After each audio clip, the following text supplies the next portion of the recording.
got a lot of sophomores on their roster.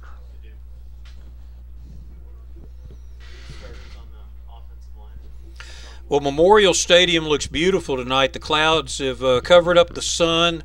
Turf looks great, and the players are out there saying hello to everybody and fixing to flip the coin there, Bob.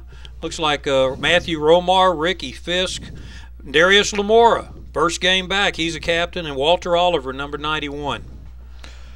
Well, it's a big deal for Memorial to have Lamora back. Kenny Harrison is just so pleased because he looks at him as a leader on defense.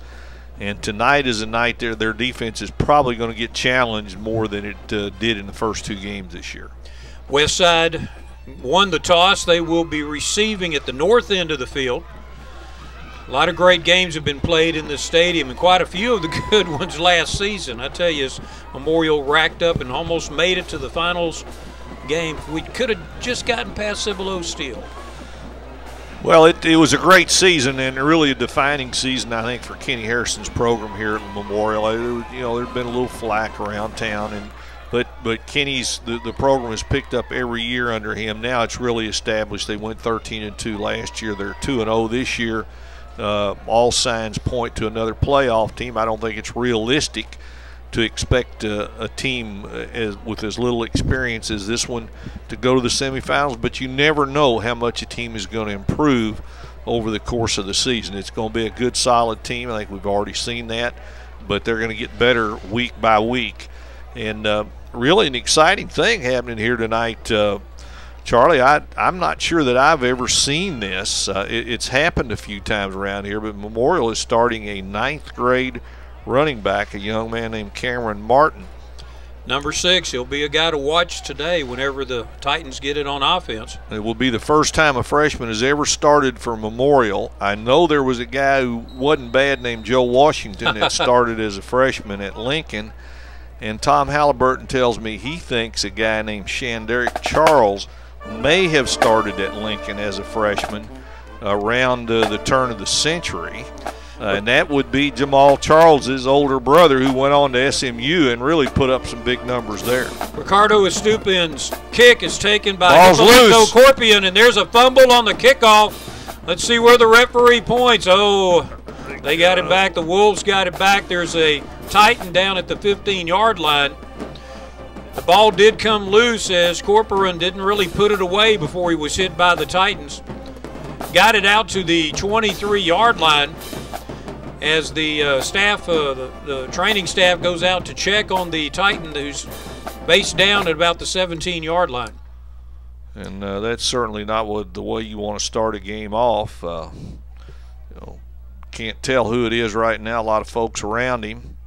Like to get another look at that kickoff if we could to see it. It was pretty clear that the ball, it looked like it bounced right to a Westside player. And Stupinen's kick went right to the goal line, all the way to the goal line, almost as if he'd been practicing that shot. If the kickoff had gone into the end zone and through it, they would have had the ball 1st and 10 at the 25. So the Titan defense came in right off the bat. But we do have a Titan. He's over on his back now. Looks like they're checking the right leg of the young man. And we believe it's a young man named Corey Dauphine, who is a sophomore running back, who is also expected to play a lot tonight. He and Martin, I think, were going to pretty well split the time. And just don't know. This doesn't look good, though. He's going to have to be helped off. Looks like it could be well, it's some kind of leg injury. Dauphine, number 21, sophomore running back, 6 feet, 170 pounds. Okay, the Westside Wolves come to play. Main receiving threat is Bobby Hartzog, who's 7 for 160 yards, 4 touchdowns. Junior quarterback Michael Haywood has passed for almost 600 yards in 2 games. 6 touchdowns. Yeah, no interceptions. He's put up some good numbers. Haywood starts off with 1 running back to his left. And the ball's on the ground again. It's still out, and Memorial's going to get it. Picked up by number 30 for Memorial, Meldrick Matthews. The junior defensive lineman had a A defensive lineman's dream. The ball on the ground and the quarterback running away. 2 fumbles, 2 plays. Who would have bet on that?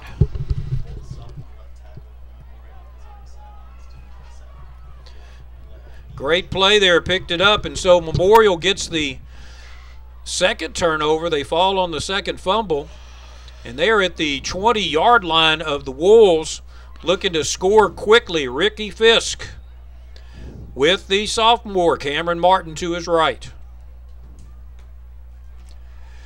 And it's just a keeper. Fisk works to the outside, tries to get to the corner. He's going to be taken down for about a yard loss. Houston Westside plays the 4-2-5 defense, which is very familiar to area defenses. They have 4 down linemen, 2 linebackers, 2 cornerbacks, and 3 guys further back. Fisk is wide open. It's by himself now. It's a little slip screen over to John Leday, and the senior is tackled for a 4-yard loss back to the 25-yard line. Good reaction by Westside. They've obviously seen that play before. Bradley Cunningham coming up to make the tackle. Memorial missing a starter in the offensive line tonight, one of the 3 sophomores that have been starting in their offensive line. Vernon Samuels. 3 to the left side now. Pass is caught at the 15-yard line. Well defense, but Brandon Leday is able to pull the ball away from the defender. 10-yard gain. That's going to bring up 4th down and 5 for the Titans. Squeeze that into a tight area. Good throw. Looks like Memorial going to settle for the field goal, unless they've got a fake as nifty as the one Green Bay had last night against the Chicago Bears. Well, that was really sweet. As Stupinan sets up for a 32-yard field goal. He's already made a 30-yarder this year. And it looks like the Titans are on the board. That's about as quick as it gets. 10-14, converting, taking 3 points after Westside fumbled on their first offensive play. So, hey, Bob, we'll take it. 3-0 Titans. Well, you'd like to get 7 when you get a gift in that kind of field position right off the bat, but certainly 3 is better than nothing. And good, solid kick from the young kicker. And so the Titans do have a 3-0 lead. All indications from Westside scores is that they obviously score a lot of points and they give up a lot of points. They got beat 41-35 last Saturday night in Houston. That was an overtime game, I believe, wasn't it? Was it an overtime game? I think so. You might have to check with the arbiter of the booth here, David Coleman, to see. He's already got the iPad up and running to check on those things. But you got, like you say, I mean, 35 points to Clemens, and they scored 43 in a shutout over Reagan in week 1. That's a lot of points to put up on the board against other 5A opponents. Well, especially they only had 3 offensive starters back from a playoff team. So, in fact, they're kind of like Memorial, and they're in a reloading or rebuilding mode or whatever you want to call it. Back to return for the Wolves are Corcoran and Xavier Holman. They've exchanged sides. I guess Corcoran, they didn't want him to catch the ball again because he had fumbled on the opening kickoff. Wolves were fortunate to fall on that one. Kicking off from the 40 is Stupinan. 2 field goals now for the year for Ricardo. He's 3 for 5 for point after touchdowns. And that, I know that kicking game, we talked about that last year. Getting solid in the kicking game is essential for a 5A school to go deep in the playoffs. Yeah, and in the district they're in, you got to think there's a game that's going to come to a game or two maybe that will come down to who has the best kicker. Stupinan again kind of aiming to his right, which would be the near side here. And he kicks it deep in the end zone, and it's going to be down there by the Wolves, which means they get to bring it out to the 25-yard line. We'd like to thank our sponsors for the 18th edition of the Port Arthur News Friday Night Experience: BASF Fina Petrochemicals, Lamar University in Beaumont, the Medical Center of Southeast Texas, Lamar State College in Port Arthur, Community Bank of Texas, Market Basket, Motiva Enterprises, Mike Fulgence at United Coin and Bullion, and 5 Point Community Federal Credit Union. We could not do it without you guys. We appreciate your support. Really solid core of sponsors, and you're right, Charlie. We really do appreciate them, and all the kids I know appreciate what they make possible. Michael Haywood rolls to his right, looks deep. He throws offline. He was trying to get it to Bobby Hartzog, who is the junior wide receiver with 4 touchdowns already. Looked like they may have had a little miscommunication on that route. He threw it behind Hartzog.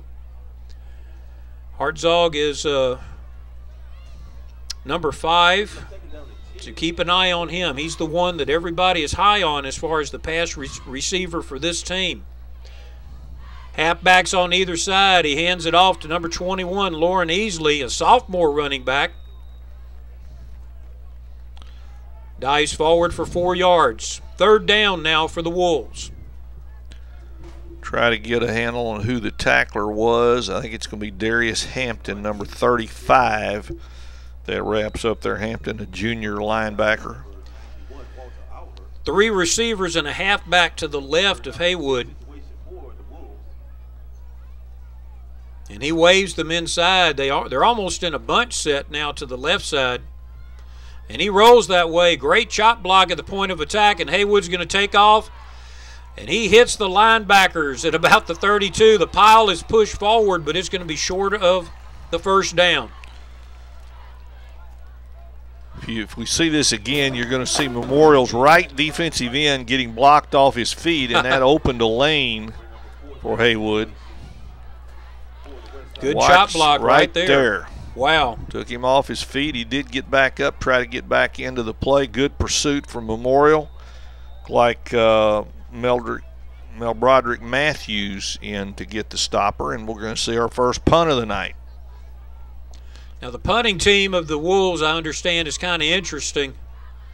He's had some trouble. This is an end-over-end punt taken right at the 40-yard line in full stride by the Titans, Shacken and Gel.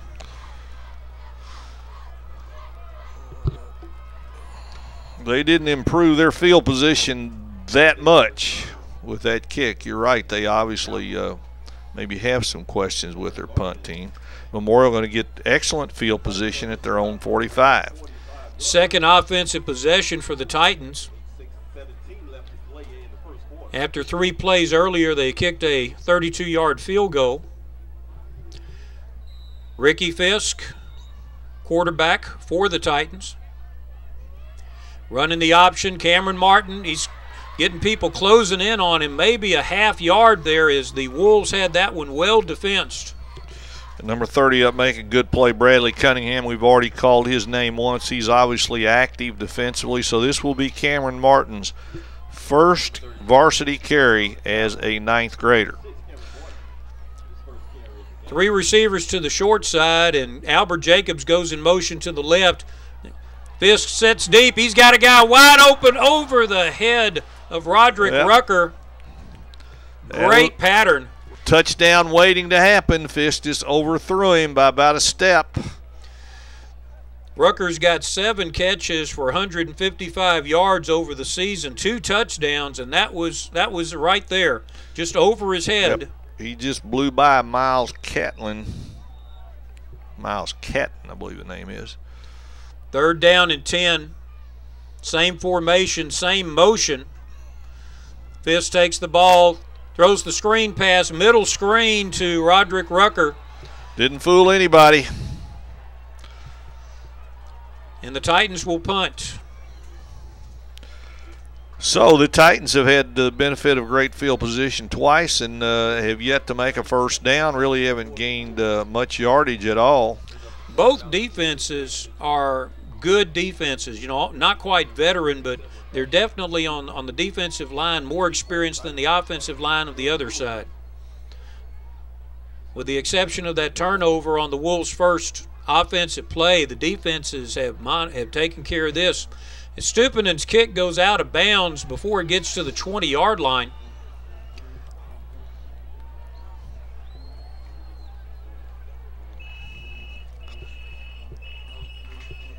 Looks like they have it marked at the 18. My angle must be bad here. First and 10 from the 18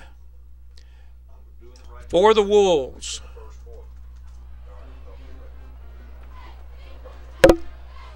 .6:57 left in the first quarter. Titans ahead 3-0. The Wolves meet over on the sideline there. They get their play and then bring it into the field, go straight to the formation. Doesn't give the defense much time to react. Mike Reynolds comes out for the Titans. Walter Oliver goes back into his defensive nose guard position. Motion to the wide side. He's got 3 receivers over there. They run the quick option. And Xavier Holman, number 7, the right halfback, dives forward. Looks like he's close to a first down. Yeah, I think he got it. There it is, the Wolves' first down of the game. Your first down for the Westside Wolves. Motioning to the right wide side like that opened up an alley for that running back. It was just a quick pitch over there, no read at all. Defensive end didn't have a chance to string it out at all. Low snap to Haywood. He's got a problem right in his face, and the ball is thrown into Neverland.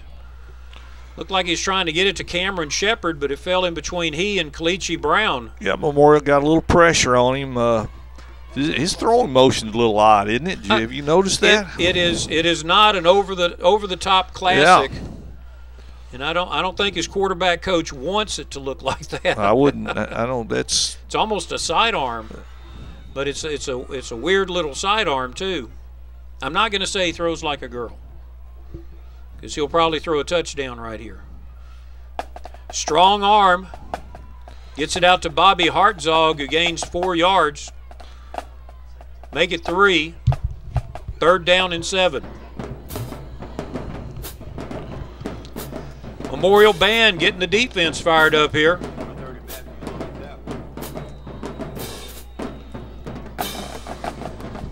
Third down for the Wolves. 3-0 Titans. Hartzog to the left. Haywood rolls in that direction. Great throw into Vermaine Newman's hands for a first down at the 44-yard line. Jalen Barnes was there defensive for Memorial, but couldn't knock it down. Second first down for Westside. Newman just kind of, when he ran his route, just kind of curled into the open position there in the zone as the Titans had really fallen back.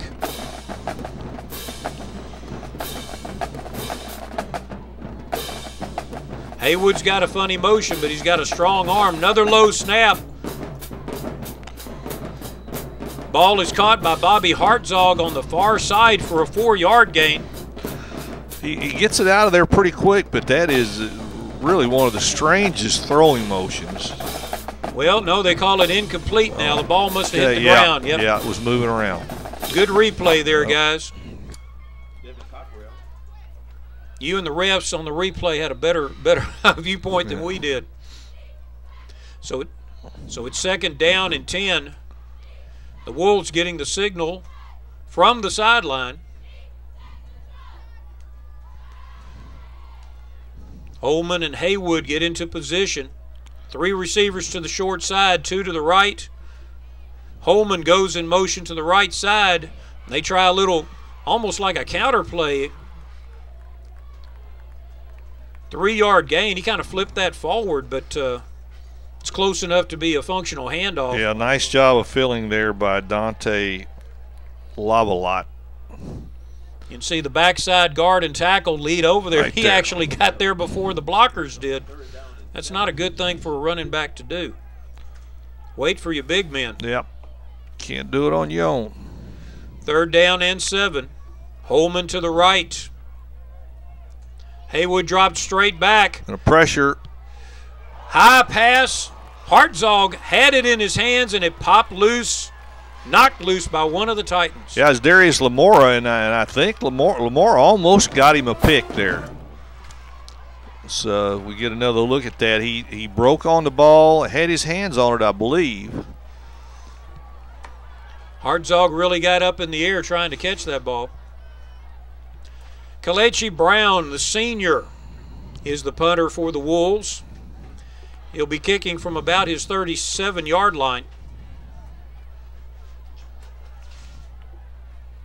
John Leday and Shaq Angel deep for the Titans. It's an end-over-end kick. Bounces out of bounds. Let's see where the ref marks it.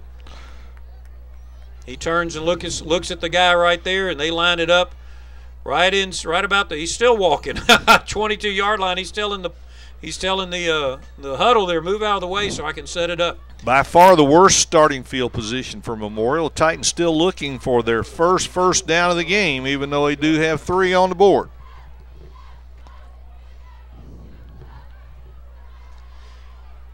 We'll see how the Wolves' defense does now. So far, they've been able to hold Memorial. Fisk has running backs to either side of him. Fakes the handoff. Keeps it himself. He's got a lane. Dives forward to the 48-yard line. First down. Nice job of faking by Fisk, and he showed you right there why he was the leading rusher thus far this season for Memorial, and I believe the number 6 rusher in the district. A little fake here. Good block there by the right tackle. Pushed everybody to the outside. Downfield block got him almost 10 yards more. He rushed for over 100 yards in last week's win over Ozan. This looks like he's setting up deep, and there's in the hands. May have had his sight slightly blocked. Albert Jacobs, the junior wide receiver. Well, that's twice Memorial has gotten behind Westside's defense, so you know that they will keep going downfield, and maybe this is a look at why Westside has given up so many points. Could be that they're a little bit vulnerable in their secondary. Memorial kept their running back in to block that time, so 6 were blocking 4 and gave Fisk plenty of opportunity. That ball just bounced off of Jacobs' hands. He wants that one back. Fisk fakes a handoff to Cameron Martin, takes it around the right side. Loss of 1 yard. So Memorial's going to have a 3rd down and 11 to go from their own 46-yard line. Right at 4 minutes left in the first quarter. Titans ahead 3-0.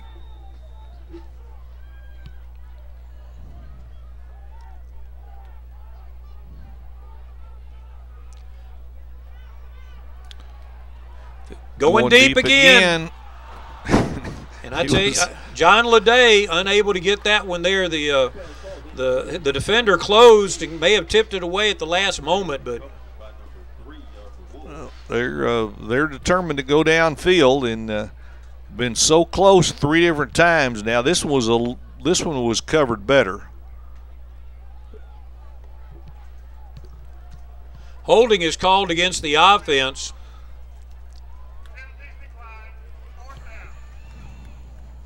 Wolves want the incompletion, so that'll make it 4th down and 11. And Stupinen is again in to punt for the Titans. The Wolves have 1 person deep, their halfback Xavier Holman.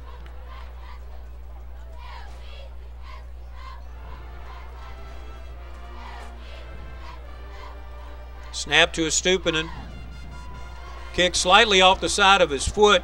Gets a great bounce though. Holman has nothing to do but sit there and watch it roll dead at the 7-yard line. They'll take that one. Take that anytime. A little over 43, 44-yard punt. 3:30 left in the first quarter. We're going to take a commercial break. We'll be back with the Wolves offense. They're down 3-0. Stay with us.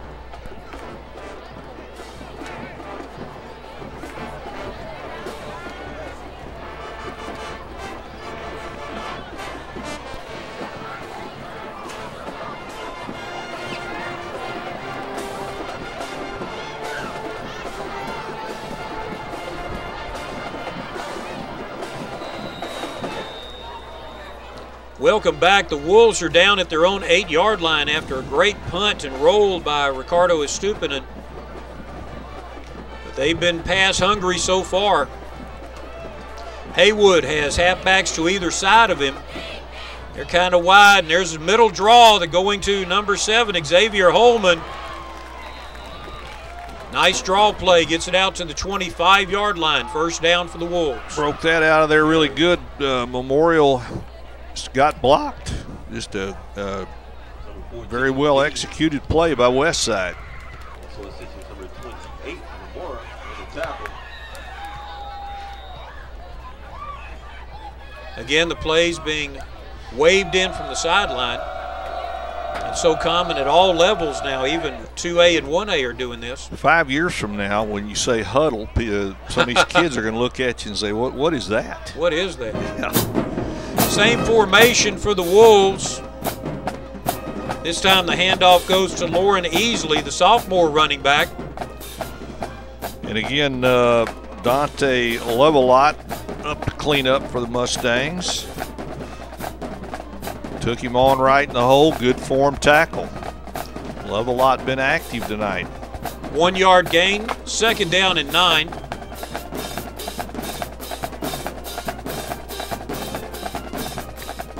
Kalechi Brown, number 2, seems to be the wideout that they like to send from side to side to either make it balanced or to go heavy to one side. Plenty of time left on the play clock. Hadn't even started. It's still stuck at 25 for some reason. I guess it's a free play then. Brown fakes the motion, goes back to an even backfield. There's the little pitch. And I tell you, he runs tough. Xavier Holman, the senior. Got it up into a short and third and short. Having some success coming to their offensive left, Memorial's right side. You can see him just driving forward there. Came close to the first down, so it's third and short. Let's see what a pass-happy team does on third and short. Quarterback comes to the sideline to get the verbal from the coach. You want me to do what? Okay. Yeah, you'd almost think you'd want to go under center occasionally, short yardage, but not in the plan. Gets the first down to the 37-yard line as Michael Haywood keeps it. So Violet on the tackle. Number 13, Michael Haywood on the carry. Junior quarterback doesn't have a whole lot of yards with his legs. Melbrook Matthews had that play. Broderick Matthews had the play stopped if they went inside. Quarterback pulled it out, took off. Another first down for Westside. I think maybe they're about to get their kind of maybe. I don't believe the 25-second clock's operational, Charlie. I don't either. Haywood, quick screen to the right-hand side. Bobby Hartzog, number 5, gets it, splits the defender, playing off of that block very well, the block laid by Cameron Shepard. 7 yards on first down. This is what Houston Westside likes to do. They came into this game with 572 yards passing over 2 games. That's a lot for a 5A. That is a lot. 280-something yards a game, 200. This drive now, remember, started at the 7-yard line, so they've moved the ball 48 yards off their goal line. Been very impressive. Haywood hands the ball off to number 7, Xavier Holman. Great form tackle. Just short of the 50-yard line, but that's a 5-yard gain. They'll take a first down. Jalen Barnes up on the stop. It's going to be the last play of the first quarter. And Memorial, although with just one first down, hanging to a 3-0 lead.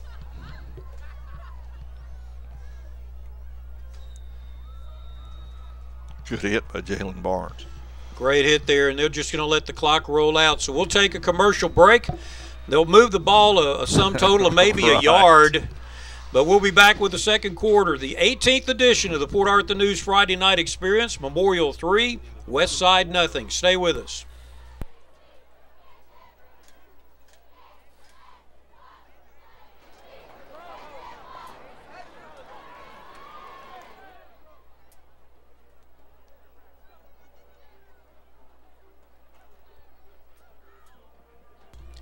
Titan fans, Okay, Bob, we've got as we start the second quarter, we've got the IBEW Local 479 trivia question of the night. This is the one that Lori Hamilton's class at Neyland High School, the video productions class, puts together each week. And IBEW Local 479 sponsors it, Union Electricians supporting our community. This is going to be tougher than last week. Okay, everybody knows Memorial High School was formed from 3 high schools in Port Arthur: Thomas Jefferson, Abraham Lincoln, and Stephen F. Austin. Each one of their annuals were named after the mascots. TJ was the Yellow Jacket, Lincoln the Bumblebee, and Austin the Eagle.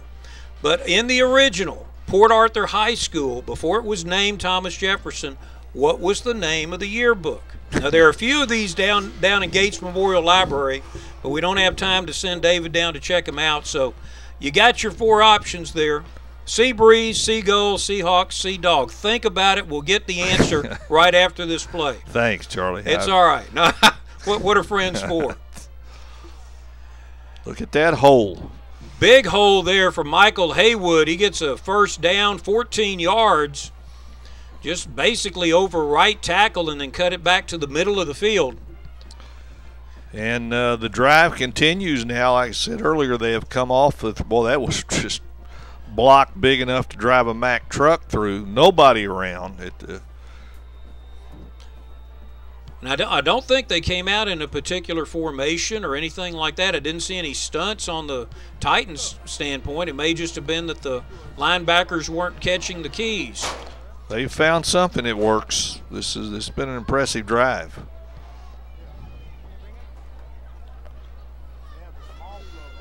Haywood and Holman in the backfield, and there's a flag on the play. And that's going to be a delay based on where it came from. And obviously they're keeping the time down on the field because the 25-second clock is not operating. So, Bob, let's get the trivia up there one more time. Bob, out of the 4, what do you think it is? Take a guess. Well, I'm going to go. This is just a shot in the dark. You know, there was a team here named the Seahawks. Or, well, there is a school, the Seahawks of Lamar State College, Port Arthur. But I'm going to go with Sea Breeze. That sounds literal, doesn't it? Yes. Well, what's the answer? Oh, they'll show us after this play. Good. Hold on to it. Handoff to Xavier Holman. And he runs over 2 tacklers, and he's going to go for the end zone. Gets knocked out at the 7-yard line. That's hard running by the senior running back. And when you see this on replay, he ran over the cornerback. He just took somebody on, head on, kept going. They're fired up. Okay. Houston Westside sees an opening here at the corners. Right there. Wow. He knocks back. It was either was that Lamora? He put a shot on somebody. Jalen Barnes finally pushes him out at the 9-yard line. Excuse me, that is the 9-yard line officially. So we'll hold off on the trivia question until this drive is ended. Somebody needs to step up and make a play for Memorial. 2 receivers, running backs to the right. It's the old power play. Haywood takes it into the right-hand side of the line for 2 yards. As the Titan defense is being challenged right here. They weren't expecting this much of a rushing attack from the passing Wolves.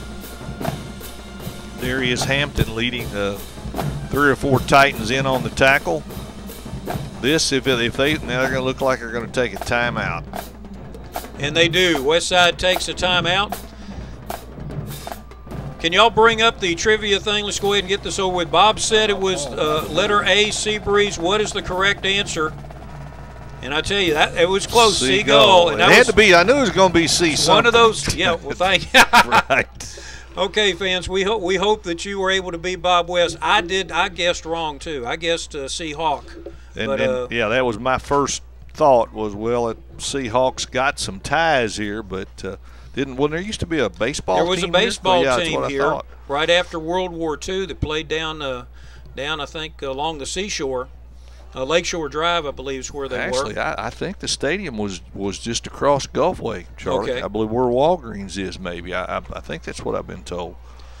A lot of Port Arthur history there, but you're right. Sea Breeze would have been a perfect literary thing, right? Because that sounds like something from the early part of the century. But Each one of those schools had their own history and everything, and of course the Memorial Titans are making their own history now. Brand new high school. Last year set records for wins in a season, for depth of playoffs. A lot of records were set last year by Terrence Singleton and the offense of the Port Arthur Memorial Titans, and that's why they're definitely on the map now in 5A. People know where Port Arthur is again.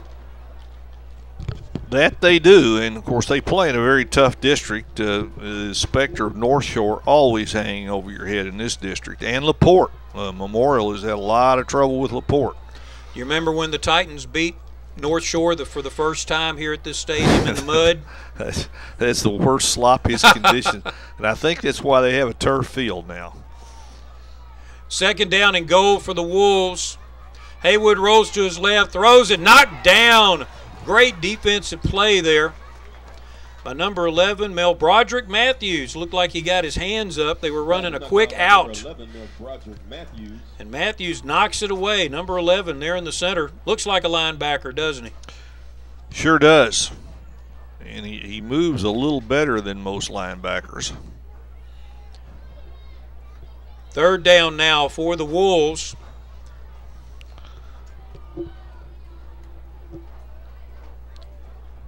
So the ball is just about where the drive started, except they were going the other way when the drive started.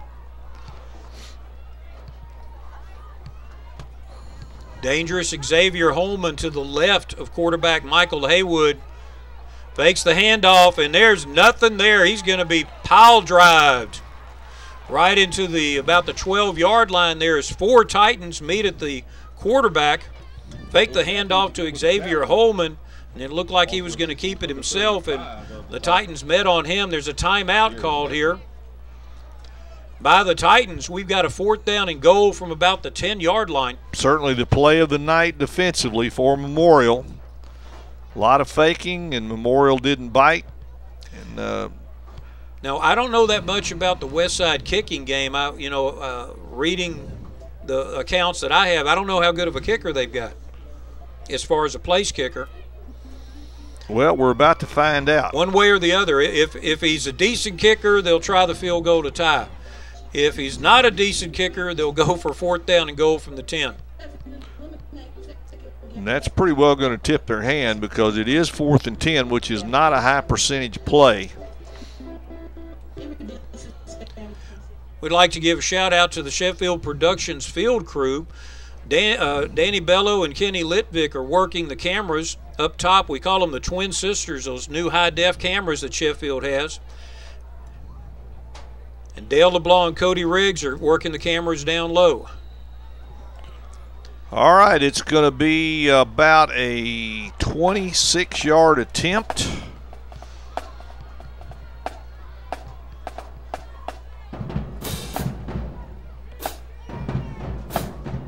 Looks like he's going to curve it in. 3 points for Westside, and they tie it up at 3 with 9:51 left in the first half. 9:51 left in the first. Charlie Jellin and Bob West with you. We'll be back in just a moment for the Westside kickoff to the Titans. Stay with us.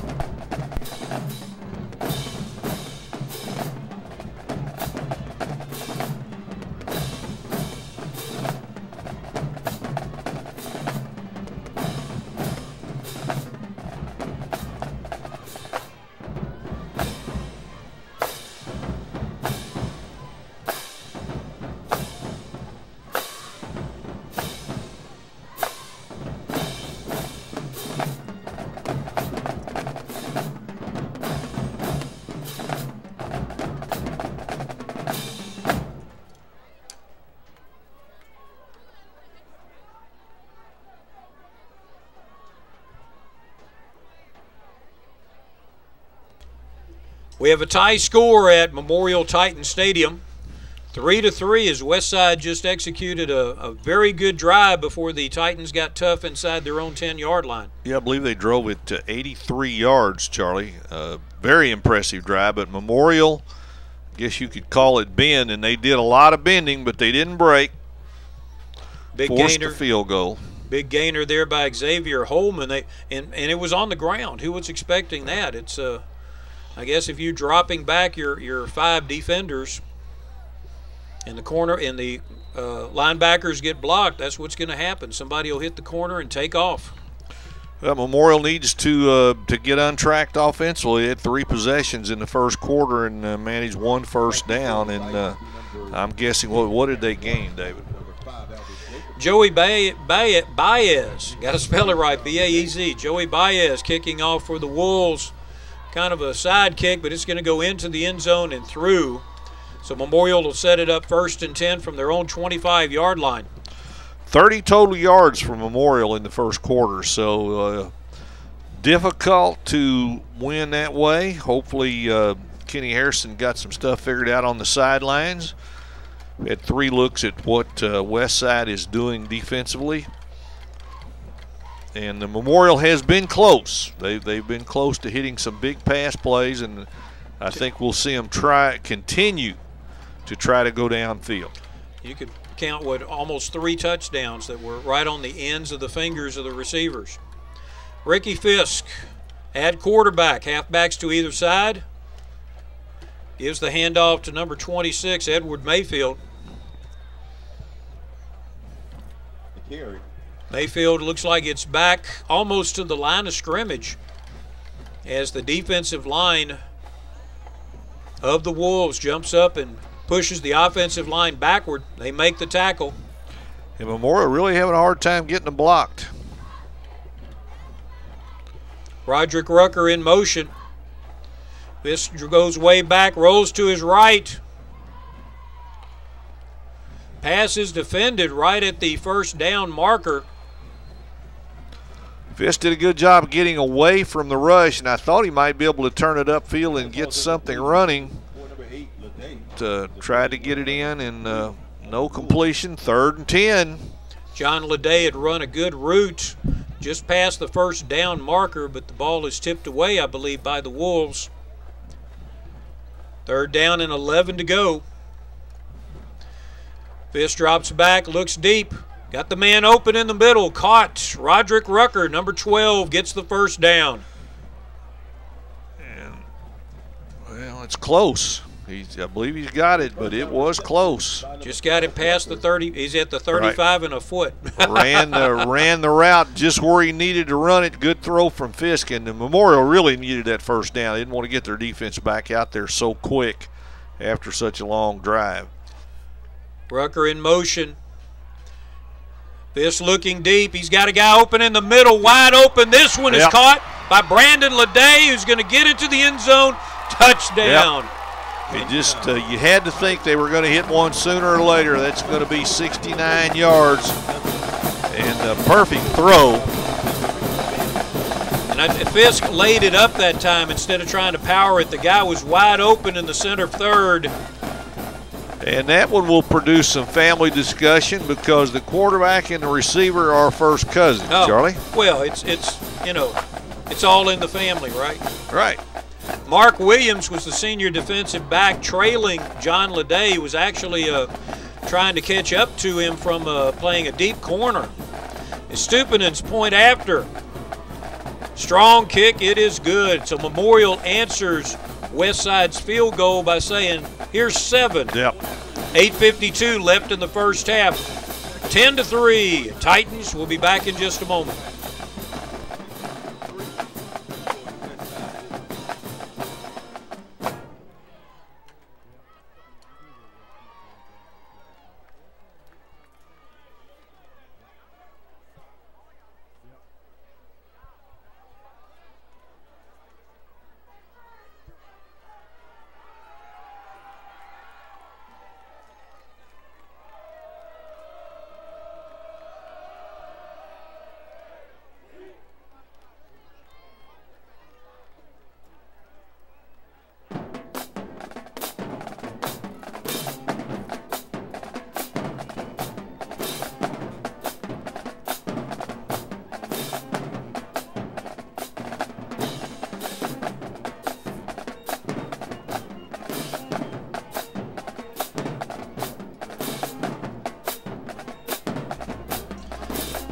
Welcome back. 10-3 is your score. We were just saying if John Leday had dropped that one, he better keep going to the bus. That was a pretty pass from Ricky Fisk. It was Brandon Leday. Brandon Leday, I'm sorry. Leday, yeah. Beautiful play.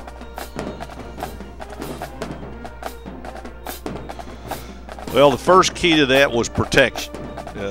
That's a slow developing play. You have to give your quarterback time. They did. And it was just a matter of Ricky Fisk stepping into the throw, and he was perfect with it. Caught Leday in stride, and the Titans are on top 10-3. And Stupinen's kick, wow, fantastic. Hits 2 yards deep in the end zone. So the Wolves will bring it out.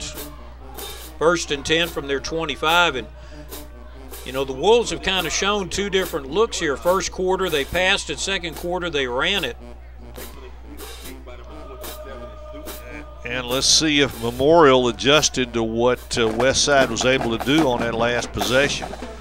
You know, one thing I really like about Westside, Charlie, and this won't mean anything at all to the average fan. Westside's got the biggest, easiest to read numbers I've ever seen. You know how many times we have struggled to figure out who somebody is. Their numbers are easily twice as large as those of the Titans. Now, we can see the Titans' numbers very well, too, but wow, those things are big. They must have a big stadium over there. And good penetration. I think that was that Lamora? Darius Lamora, yeah. Coming through, making a stop behind the line of scrimmage. Holman didn't have any chance to even build up speed. And maybe that TD lit a little bit of a fire under the Memorial defense. Really, Charlie, these got to be the biggest numbers I've ever seen. Holman going, or Haywood rather, going almost over to the sideline to get the signal. Again, we don't know what the play clock is. The referees are watching that closely. Haywood rolls to his left. He's got a little bit of room. Flushed him out it's again. Over now. Great tackle there by number 35, Darius Hampton. Number 35, Darius Hampton with the sack. Memorial bringing a little linebacker heat that time. Gonna watch Hampton come up the middle right there. He would have been held, but the guy couldn't get to him. He was reaching for him, but he couldn't get to him. And I was also impressed by the work of Gregory Johnson. Had his feet knocked out from under him and got up to help on the tackle. Michael Haywood again goes to the sideline to get the signal. 3rd and 15. Good play for the defense. Here's where picks happen.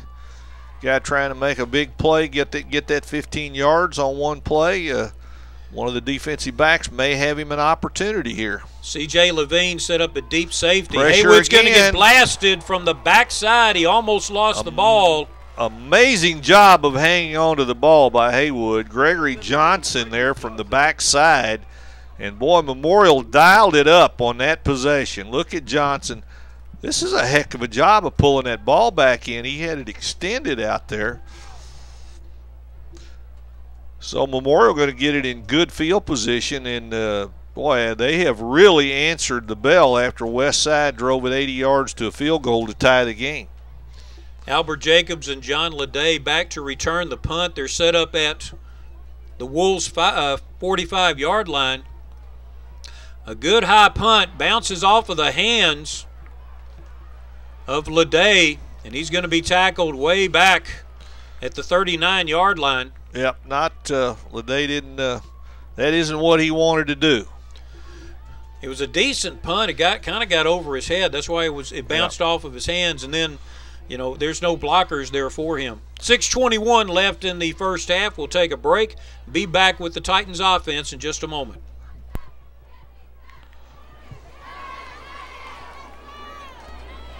Okay, the Titans are ready to go at the 39-yard line. Well, how long do you think it'll take him to go downfield again, Charlie?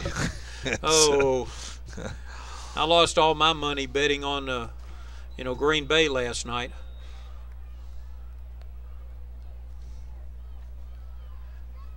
Fisk on a straight drop back. Throw. Oh, I tell you what, he had Rucker wide open for about a 6 yard. He had him 6 yards downfield, and there was plenty of room Flag on the play. Ball may have been a little bit behind Rucker.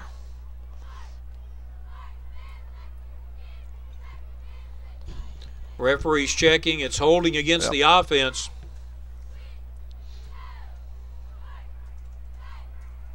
And holding on the offense. 10-yard penalty. Previous spot. Replay first down. I like having him wired. That makes it so much easier. Yes, it does. So the Titans get a second chance at first down, but now it's 1st and 20. Ball is at their 38-yard line. Fisk by himself, empty backfield. Rolls to his left. He's got a guy open, catches it in stride. Great move by Albert Jacobs. Almost gets back the first down yardage. It's going to be an 18-yard gain.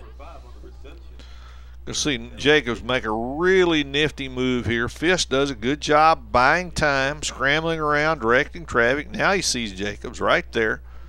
Makes a guy miss. Comes up, gets his first down. I'll tell you, it was pretty close to whether his knee was down or not. I wondered about that now. But then the ball came out. So I believe it was a knee down, Coach. Sorry, I'll take that. Ricky Fisk. 3 receivers to the right and a halfback, and they run a trap back to the left. And there's that freshman running back popping out of there for good yardage. Cameron Martin gets the first down going into Wolf territory at the 45. You know, when a guy starts as a freshman in 5A, Charlie, you got to think this guy's going to be a really good player and maybe not too far down the line. Ball pops loose. The referees are saying he was down by contact. 3-yard gain for Martin that time, but I'm sure his coaches will talk to him about locking that ball up as he comes to the sideline, especially when you're running into the middle. The Wolves are having to run people off the field quickly as Memorial's hurry-up offense is really working. Ricky Fisk sets up in the pocket. Great catch, first down at the 30-yard line. John Leday. John Leday, Brandon Leday. All of the Ledays are having some fun in the secondary. Having a good day, huh? Yeah. But there's a great pass. You can see it nose over. Leday's on his knees. The only one who was going to catch that one was John Leday, the Titan. 30-yard line. Titans are starting to fire up the Wolves' defense, just running through them. Fisk breaks free, gets away from a linebacker, gets away from a running back. He's going to score. Fantastic. Ricky Fisk on a 30-yard scamper over left tackle. That was a design running play for Ricky Fisk, who has done that well all season. And this is just sheer speed, getting away from people. Runs away from one. Out of the grasp of 2 and 3. Yep. Not real good tackling in the secondary, but give Ricky Fisk a lot of credit. He was determined to get to the end zone. He did. And again, this young man rushed for over 100 yards last week against Ozan. High snap. Stupenen's kick is good. Great job there by number 16 for the Titans. That's Taylor Labrie to bring it down. He's the junior quarterback backing up Fisk. 16-3. Should be 17-3 is the score. And we're going to take a break here. We'll be back with the kickoff in just a moment.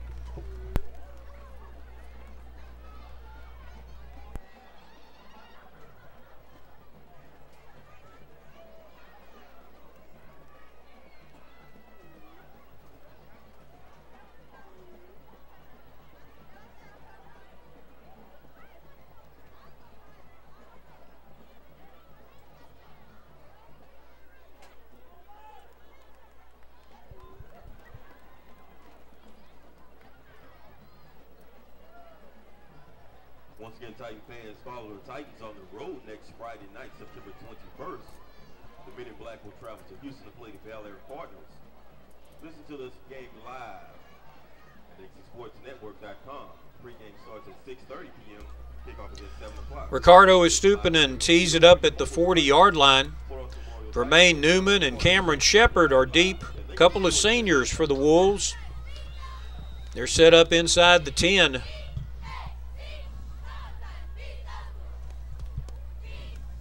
Titans looking to hold the Wolves one more time and get that ball back. They have 4:33 left in the first half to try and put more points up there. Higher kick hits 1 yard deep. It rolls through. So again, the Wolves will bring it out to the 25-yard line. Like the way this kid kicks the ball off into the end zone, Charlie. It takes all the stress off kick coverage. And, of course, Memorial, kickoff returns are where I think the highest incidence of injuries of any play in football. And the Titans lost the player on the opening kickoff of the game, the only time that they didn't get it deep enough into the end zone. In the NFL, they keep moving the kickoff point backward, and the kickers, just adjust to it. They're, technically they're so good now. Even the soccer style guys, they can kick it 70, 80 yards. Yeah, it looked like Westside has an option of making Memorial kick off again, and I would think you'd want to do this and get the chance to return, but apparently they're not. They'll just take it at the 30 and have the 5 yards added. On the kicking team, penalty 5 yards, the dead ball spot, first down. Okay. There you go. We'll take the extra 5. So the Wolves first down and 10 from their 30-yard line.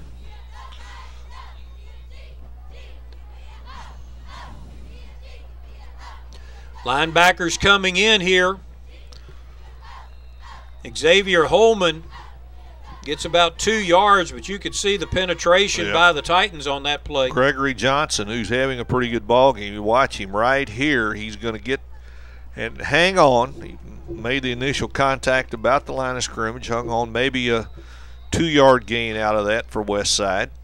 And holding on to Holman's going to be a very important thing for the Titans to do. He's shown the ability to run over people. 2 receivers to either side for Haywood. He's going to keep it, and the spy brings him down after a 1-yard gain. Number 32 with Violet on the tackle. Good open field tackle. For the Wolves.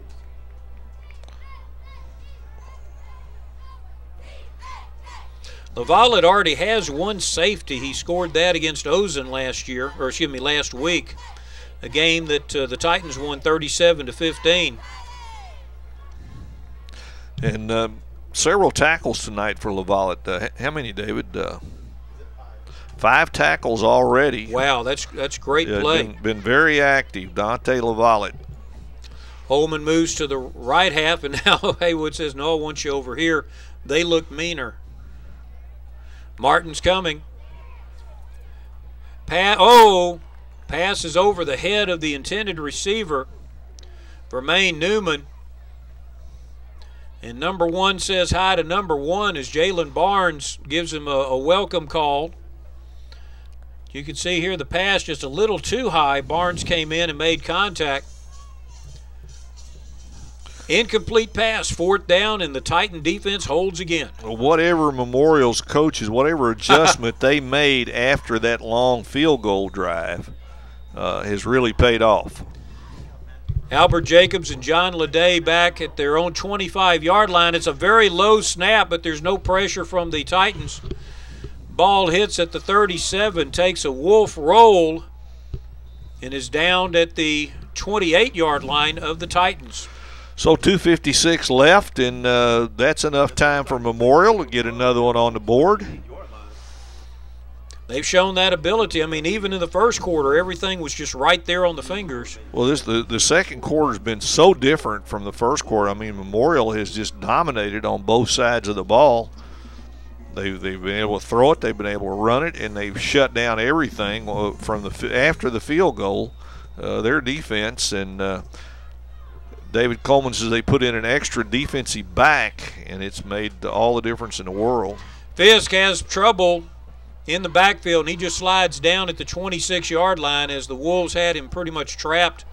Well defended downfield. He had 3 receivers on the short side, and the Wolves had 4 defenders over there. Well, I think that's. Are there 12 guys out there? No, but we just saw a hold on the replay, and what was so bad, the referee didn't call it, and then the lineman looked at the referee like, "Oh, you're not going to call that? Great." So, but that was. Let's run that one again. Don't look at the referee. Short gain. Fist to Rucker. Back out to about the 29-yard line, so it'll be a 3rd down and right at 10. Clock is running. 2 minutes left in the first half. So Ricky Fist needs to come up with a play here. And he's proven he can do that with his arm or with his legs. Cameron Martin, right halfback. 3 receivers again to the left side. 1 to the right. There's single coverage on the backside. Rucker goes in motion now. It's a screen pass. They were trying to set it up to Albert Jacobs. The front 3 were going after Fist. The other 3 were setting up around Jacobs. There was nothing there. Well, they just the defense got through so quick, there was just no time to set the screen up. I mean, I think the theory is on a screen pass, you're supposed to brush those guys. You're not supposed to do an Olay move like you're a bullfighter, and that's kind of what happened. They came flying through untouched, and Fist just didn't have any time.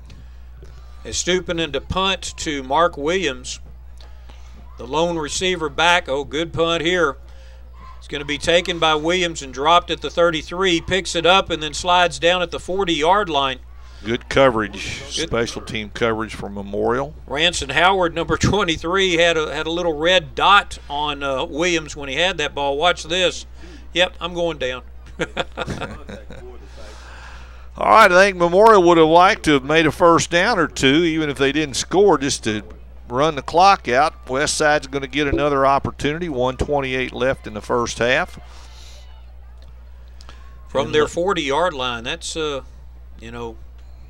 is a passing team. They haven't been able to do much recently because the defensive front of the Titans is really taking effect, wearing down the young offensive line that the Wolves have.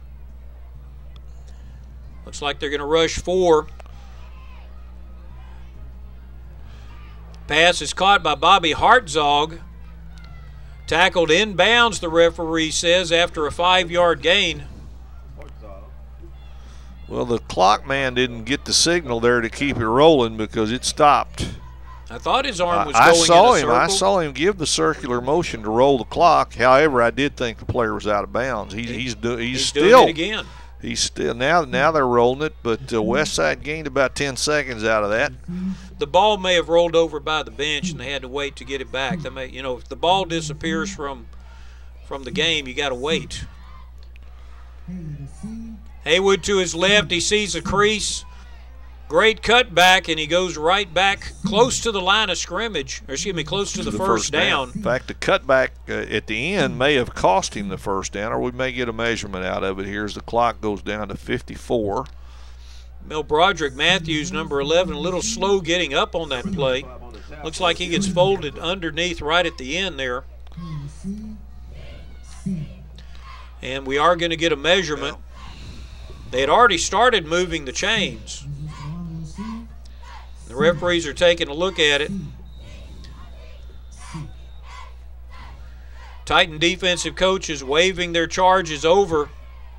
Wolves offensive coaches bringing them over. Head coach Mark Bird of the Westside Wolves had 3 offensive starters returning, most of them wideouts. Junior quarterback, senior running back Xavier Holman had one brief shining moment but didn't get into the end zone. 17-3 is your score with 54 seconds left in the first half. Chains are marked off as a 3rd and short. Titan cheerleaders firing up the faithful.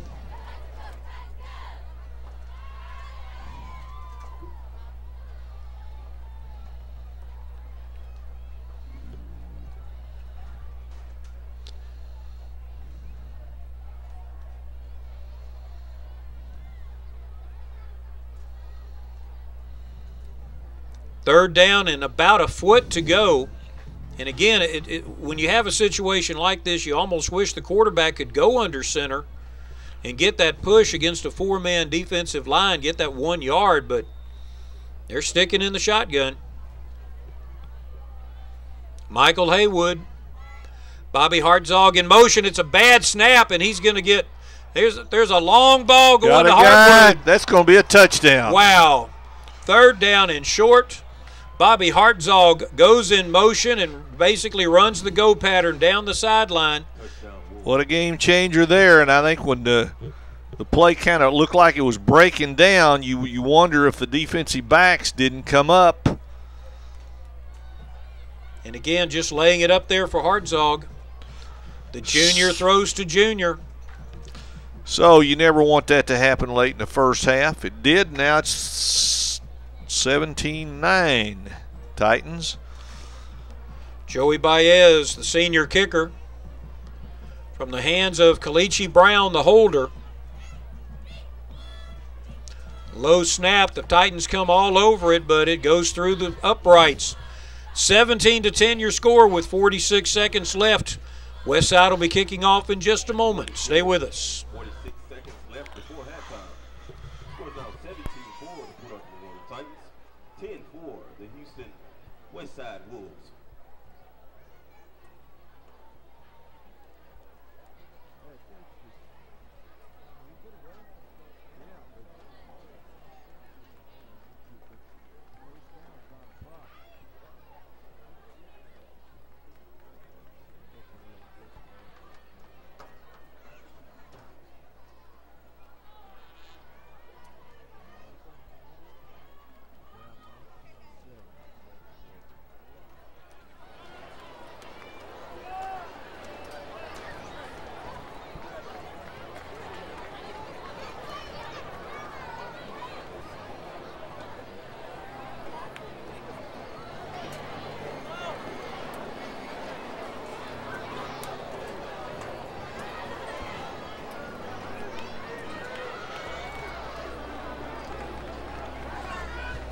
Well, that's a dramatic change of events we were not anticipating on a 3rd down and short for the Wolves to go for the home run ball. Yeah, Memorial had just so taken control of the game, and now it's back to a 1-score game. Albert Jacobs deep for the Titans right at his goal line.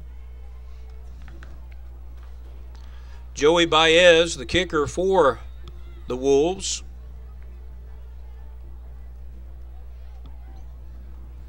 Yeah, they've got several rules changes. You can see one of them right here. There's no running starts on a kick anymore.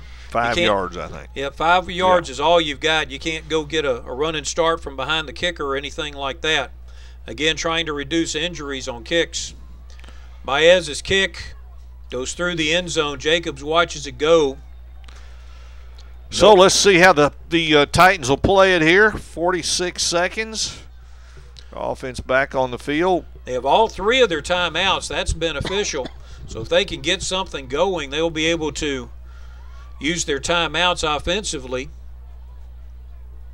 to gather themselves and stop the clock. They don't have to get out of bounds.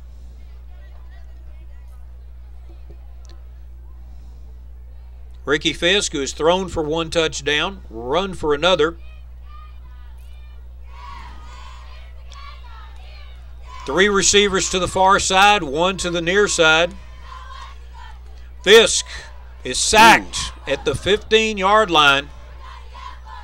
So, wow. Somebody forgot to block there.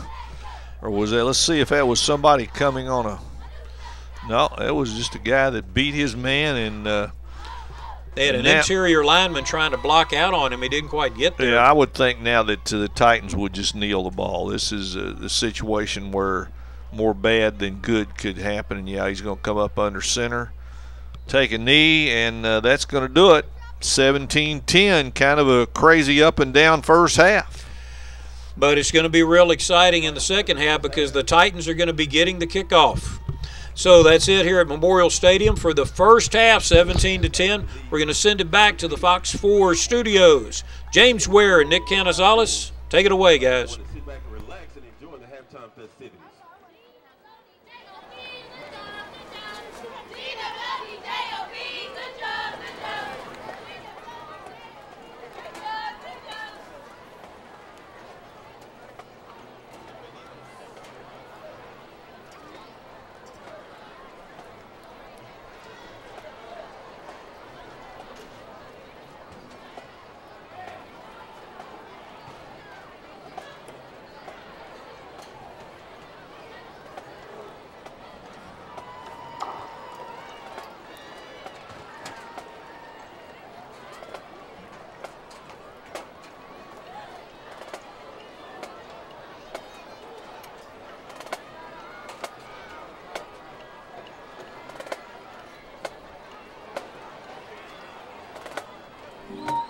Let's see. Yes, yes.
Ladies and gentlemen, please welcome to the field the pride of Westside. The Pride dance team is under the direction of Brooke DiMartino. This year's officers are Captain Andrea Allen, First Lieutenant Rachel Long, Second Lieutenant Kendrea Davis, and Second Lieutenant Maddie Jokovic. This year's Spirit Girl of the Week is Takia Brown, and Dancer of the Week is Chelsea Wyatt.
Good evening, ladies and gentlemen. Please welcome the Westside High School Marching Wolves Band and Color Guard.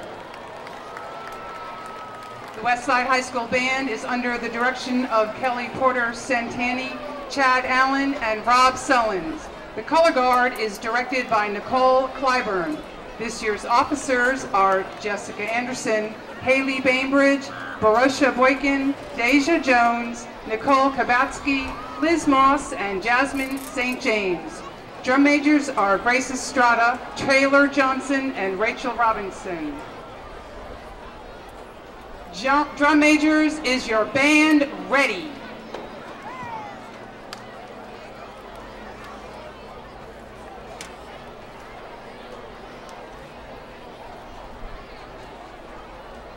Ladies and gentlemen, enjoy the show as we proudly present Frameworks.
Is your 2012 Westside High School Marching Wolves Band.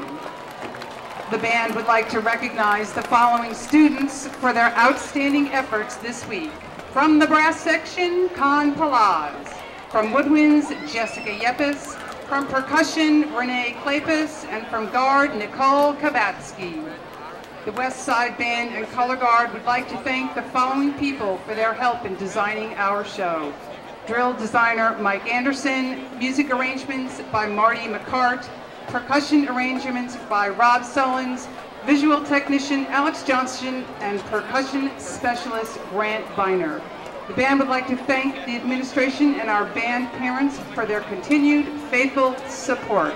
Thank you, and go Wolves!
Ladies and gentlemen, tonight Memorial High School celebrates Hispanic Heritage Month and brings to you a night of Hispanic music and play. Please welcome from Houston, Texas, Mariachi Guadalupe.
Mariachi Guadalupe.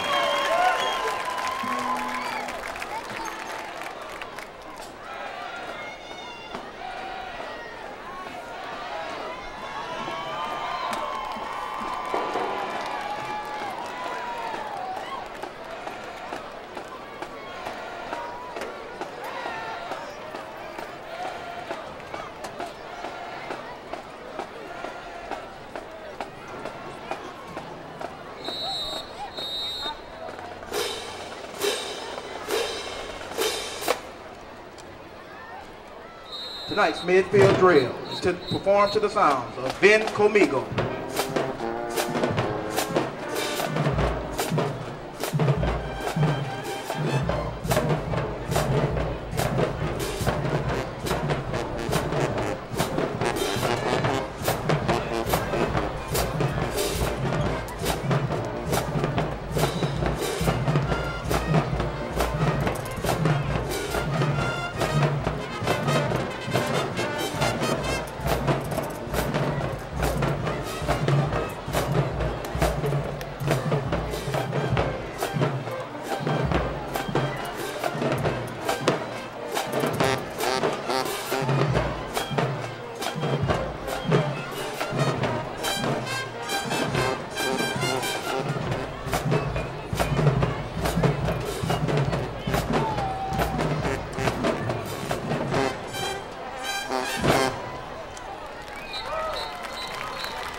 perform for you traditional dance to the sound of El Mariachi Loco.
Titan fans, please focus your attention on the 50-yard line as MHS senior Antonio Briones performs for you Las Cosas Pequeñas.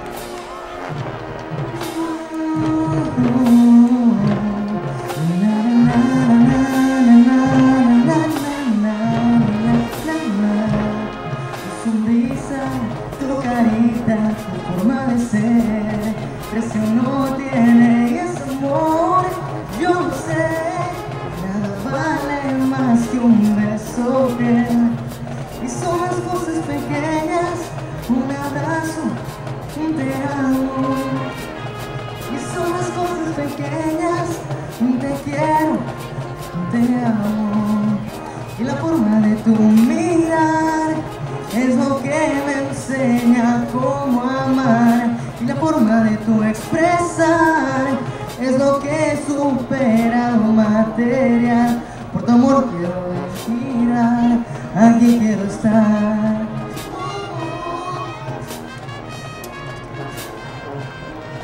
Tu recuerdo para siempre, un beso en la frente es lo más importante, y ese amor yo no sé, nada podrá igualar tu sencillez. Y son las cosas pequeñas, un te quiero, un te amo. Y son las cosas pequeñas, un te quiero, un te extraño. Y la forma de tu mirar es lo que me enseña cómo amar, y la forma de tu expresar es lo que supera lo material. Por tu amor puedo respirar, aquí quiero estar. Na, na, na, na, na, na, na, na, na, na, na, na.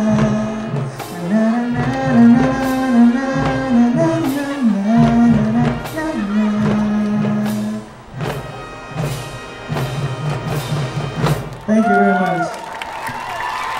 Please support and watch Antonio on national television as a quarterfinalist on Mexico Has Talent.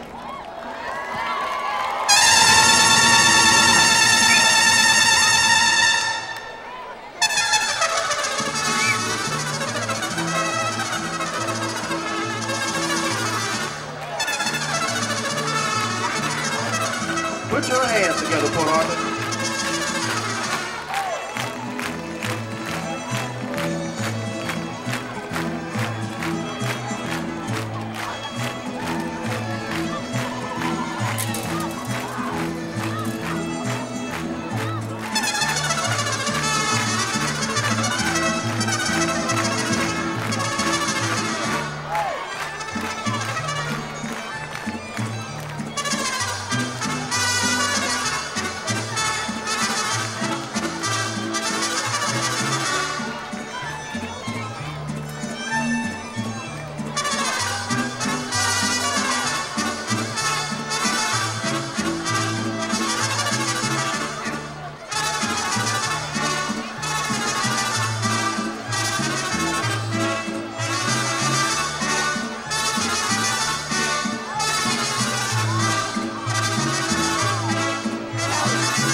Show them some love.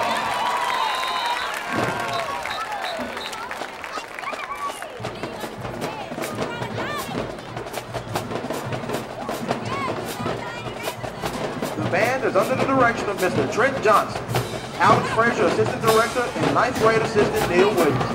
Auxiliary sponsor is Sonia Rahim, and drill team sponsors are Vivian Bob and Janet Griffin. Mr. Calvin Rice, Principal of Memorial High School, and Dr. Donnie E. Brown, Superintendent of Schools. Until next time, we thank you.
Welcome back, second half. Titans 17, Wolves 10. The Wolves scored just before the end of the first half to cut it down, but the Titans are going to get the kickoff here to start the second half, Bob. Charlie, Memorial really seemed to have the game under control, and everything going their way. They'd put up 14 unanswered points. Kind of a breakdown on a pass play where the snap was bad. The quarterback scrambled around. Memorial's defense broke down. Now it's 17-10. It's an even game statistically. 7 first downs for Westside, 6 for Memorial, 97 rushing for Westside, 52 for Memorial, 78 passing for Westside, 114 for Memorial. So that's 175 total offense for Westside, 166 for Memorial. Ricky Fisk been the main man for Memorial, 8 of 13 passing for 114. Also got 6 rushes for 41 yards. Brandon Leday, 2 catches for 74. Haywood for Westside, 5 of 9 for 78 passing. Squib kick's going to die at about the 10-yard line. It picked up, and he's got a seam forward to about the 28-yard line as the right halfback picks it up and does a great job there. That's number 6 for the Titans, Cameron Martin. And there's the freshman there that Coach Harrison's very high on. 27-yard line, 28, let's make it. That's where the Titans will start off. Memorial, one thing Memorial's got to do, and they're really hurting with the absence of Vernon Samuels in their offensive line, but they have got to do a better job up front. A lot of quick pressure on Fisk. He's been able to scramble away from it and make some plays. Trying to get the chain set. Now they've got it. 2 receivers to the wide side, the left side. Fisk has halfbacks to either side. Gives the handoff, and Martin's fighting for his life. I'm sorry, that's number 9, Shaq Angel, fighting for his life there in the backfield. Did you see how quick the penetration was? I mean, he had barely gotten the handoff. Okay, we're going to see it. I think it's coming from the right end, right there, just unblocked, and you have to think that was the running back's guy. Somebody's got to block him. Loss of 4 yards, second down 14 for the Titans now.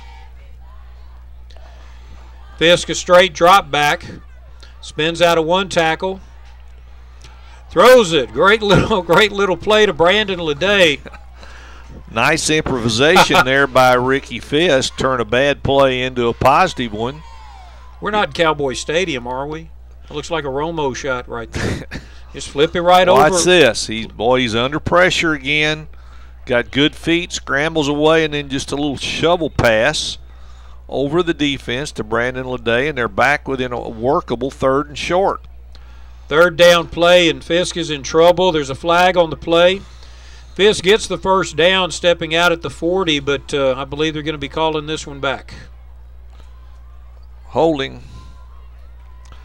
And you could see Memorial's just really getting beat badly on the left side of their offensive line.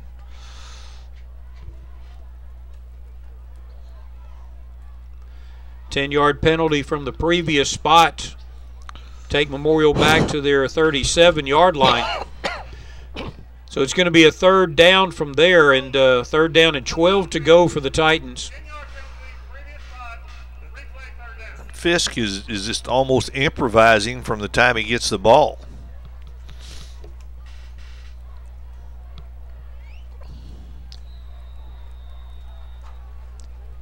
Two receivers to either side for Fisk. Wide sides to his right. And he's under pressure again. He rolls to the right. A little bit of a seam, but it closes in quickly. So he gets back to the original line of scrimmage, 25-yard line. It's going to be 4th down from there, and you just don't have time to let any of the routes develop when you're dodging bullets. And pretty soon you start, as a quarterback, you start looking right in front of you to see where the rush is, and you lose sight of your receivers running their routes. It's not a good situation for a quarterback. Wolves have a single return man back. Stupinan's punt. It's at the 42-yard line and bounces sideways. The Wolves will start this drive from their That'll be where the Westside Wolves of Houston put it into play. Coach Mark Boyd of the Wolves scored just before the end of the first half to cut the Titans' lead to 7. Titans took the ensuing kickoff, I believe, with like 46 seconds left, and Fisk was sacked, and they decided to just go ahead and down it right there. Tell you, for a game that looked like it was really in hand for Memorial with less than a minute to go in the first half, this game is up for grabs now. That one-play breakdown means so much. Quarterback Michael Haywood hands off to the hard-charging Lauren Easley. With number 91, Walter Oliver on the tackle. Assisting with number 28, Darius Gamora. Easley gets forward about 8 yards. Just coming straight ahead.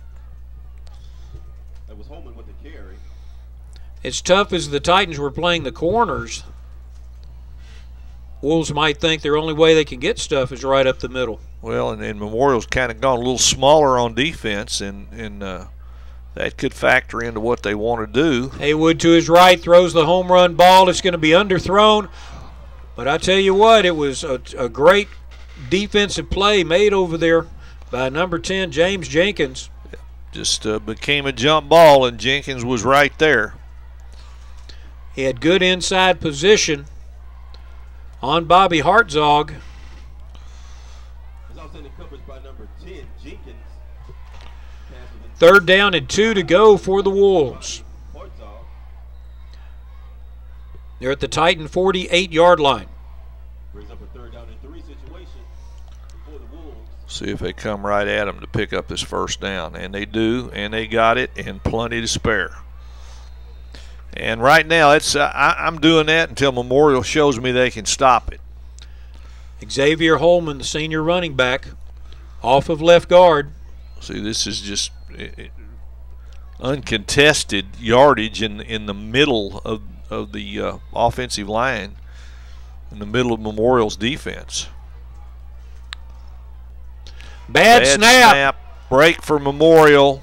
That was going to be the same play coming into the middle, and that's a big break for Memorial there. Michael Haywood recovers the fumble. Haywood might have taken his eye off the ball. He was getting ready to hand it off. And now they're going to have to throw it.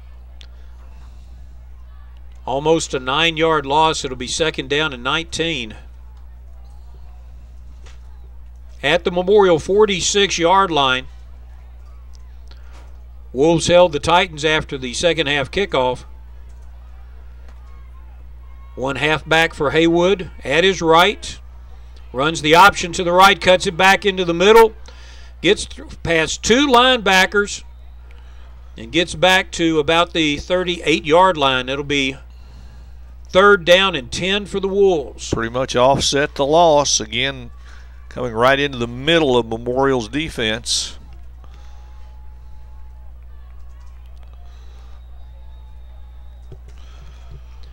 Lauren Easley coming back in at running back. Cameron Shepard, number 17, going out.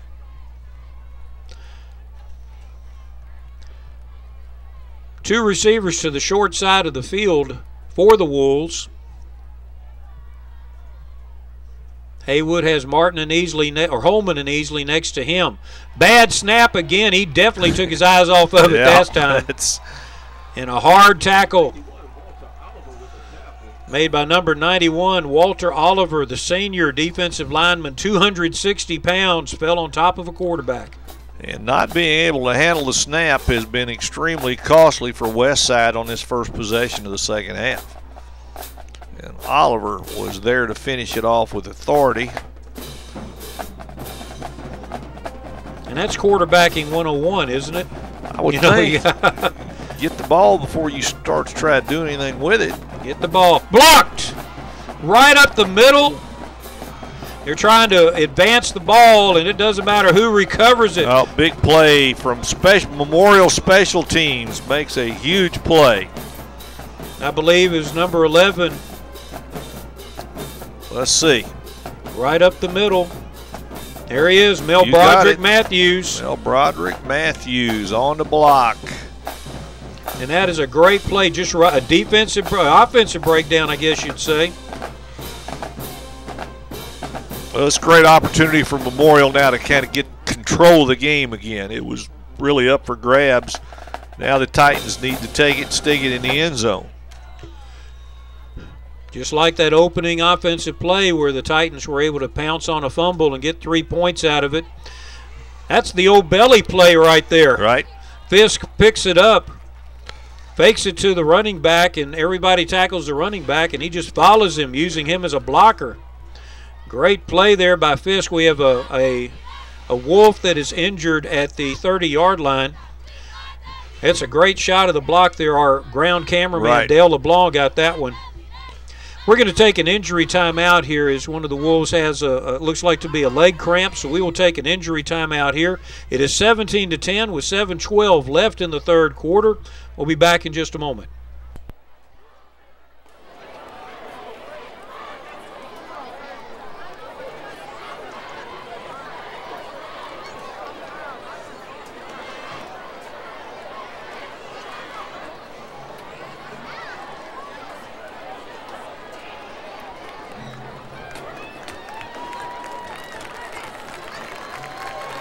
Okay, ladies and gentlemen, split the pot time.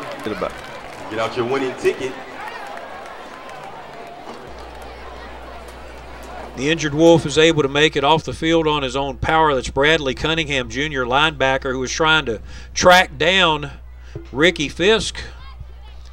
Fisk running for a first down for Memorial, gets it down to the 18-yard line of the Wolves.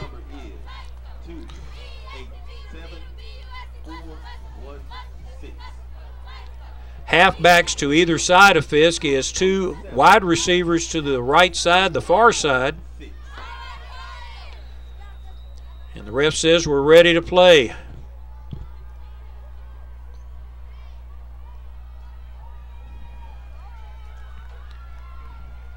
Here's a great trap play. Excellent move there by number 9, Shaq Angel. Gets to the 5-yard line. First and goal for the Titans. And this is one way for Memorial to slow down the pass rush.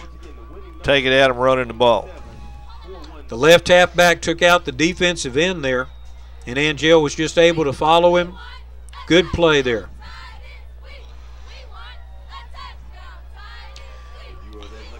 Come right back to it and get a touchdown, I believe.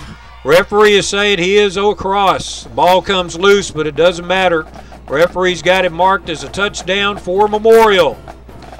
Angel again. He got the last 2 carries and the touchdown. So you go back to the block punt. Play of the game right now. Mel Broderick Matthews blocking a punt.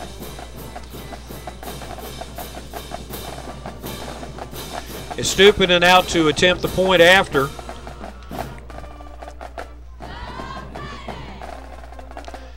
So many times these close games are decided by special teams or one broken play.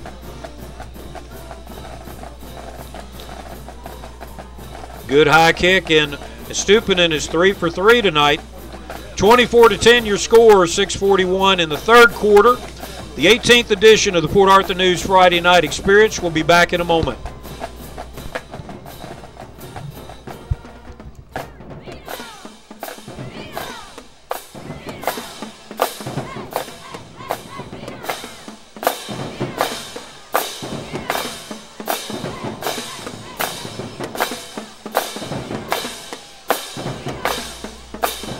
Port Arthur News Friday Night Experience would like to thank our corporate sponsors, Mike Fulgence at United Coin and Bullion, 5 Point Community Federal Credit Union, Motiva Enterprises, Market Basket, Community Bank of Texas, Lamar State College Port Arthur, Medical Center of Southeast Texas, Lamar University Beaumont, and BASF FINA Petrochemicals. We appreciate your support this season.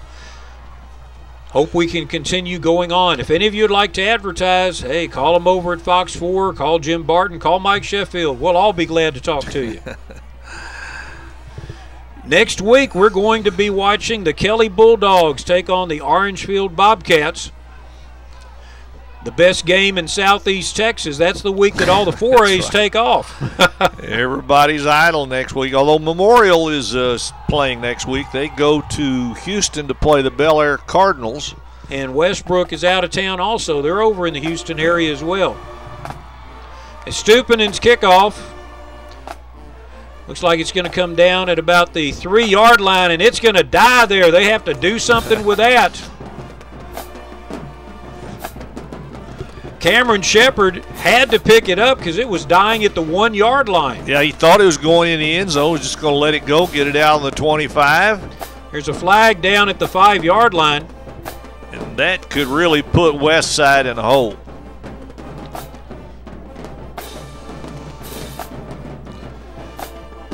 Low chop block, you can't do those on a kickoff. So that's going to give them, put them back maybe around the 5-yard line. So Memorial now with a 2-touchdown lead could really get this game by the throat again with a strong defensive series right now. They haven't barked it off yet. You can't block low on a kickoff, and that's one of those safety rules that they put in. You can't hit them at their legs, and it's half the distance from the spot of the foul, so it's not at the 10. And by the way, you can't have 2 footballs on the field. Somebody's got to get rid of one of them. Referee's saying, hold it, hold it. Let me get rid of this ball. It was Memorial's ball because they kicked it. Every team gets to put their own football out there. So, okay, we got the Memorial ball off. The Wolves have theirs at the 2.5-yard line. Let's see what Haywood can do. Wow. Titans meet them right at the line of scrimmage. Nothing doing that time. First number I saw come out of there was Gregory Johnson, number 17. I'm sure there were others. Lauren Easley, the left halfback, got the ball, and his offensive lineman pushed him forward for 2 yards. He's right at the 3. Clock's running right at 6:05 left. Haywood comes over to get the signals from his bench. Head coach Mark Bird. Another low snap. Haywood rolls out. He's throwing deep. Great coverage down there by the Titans. Vermaine Newman had no chance at that one. Devin Cockrell in to break it up and maybe almost get him a pick. He just underthrew him a little bit. Cockrell could smell an interception, but it came up short. C.J. Levine also going over there from his safety position. He's just kind of playing center field right now. 3 wides to the right. Low snap. Haywood rolls to his right. Throws underneath, and nobody is there. He was trying to get it to Cameron Shepard on an out pattern that would have been good for a first down at the 17-yard line, but it's a bad pass. This guy's throwing motion is just it's really different. He didn't plant his feet or anything. No. Didn't have much zip on the ball that time. So if Memorial can field a punt here, they're going to get great field position. Probably get it inside the 40-yard line, maybe inside the 30. Albert Jacobs and John Leday. Now, the last time they were in this position, the ball bounced off of one of the receiver's hands another 15 yards deeper. Instead of getting it inside Wolf territory, they were back around their 40. But the punter needs to be careful. If he takes one step back, that's a safety. Here come the Titans. Ball goes almost straight up. It lands at the 28-yard line. Get away from it, Titans. I'm helping the coaches. Looked like he was thinking about it. And a late flag comes in. A late flag is thrown in as the ball is down at the 36-yard line. I think this is going to be on Memorial. Oh, that's block in the back, push in the back, very unnecessary. No need. The ball's rolling on the ground. What can you do? And the Titans over their previous 2 games had 17 penalties for a total of 170 yards, I'm sorry. There it was right there. You saw the Westside player go flying through the air. Memorial's still going to get the ball in good position, but certainly not as good as it could have been. And just totally unnecessary. You know, there are some penalties that happen because of aggression and all, but if your guy's not even returning the punt, we used to yell fire. Everybody get away from it, but I guess sometimes you just get caught up in the moment. Let's see if Memorial goes back to running the ball. They really had some success doing that, and that's the best way to slow down this pass rush, make some of these guys stay home a little bit. Fisk hands off to Cameron Martin. Oh, he keeps it. I'm sorry. Yeah. He's got a path, makes a great cutback. Fantastic move, gets him down to the 7-yard line. I thought Martin had it the way he was taking. This is pretty nifty by Ricky Fisk. Watch the corner blitz right here. Gets them both on the inside. This is a great open field run and great cutback here. Got him almost 10 more yards. And Ricky Fisk on the way to having himself a second consecutive 100-yard rushing game.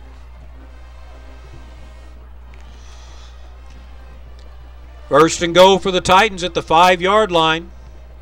They got to be offsides. Surely that guy was offside. There's a flag on the far side as Cameron Martin got the ball about the same time as two Wolves hit him. But I think at least one of the Wolves was early. Yeah, and I think you can see him gesturing wildly down there. He was way into the backfield before the ball was snapped. I think it was Stephen Holman.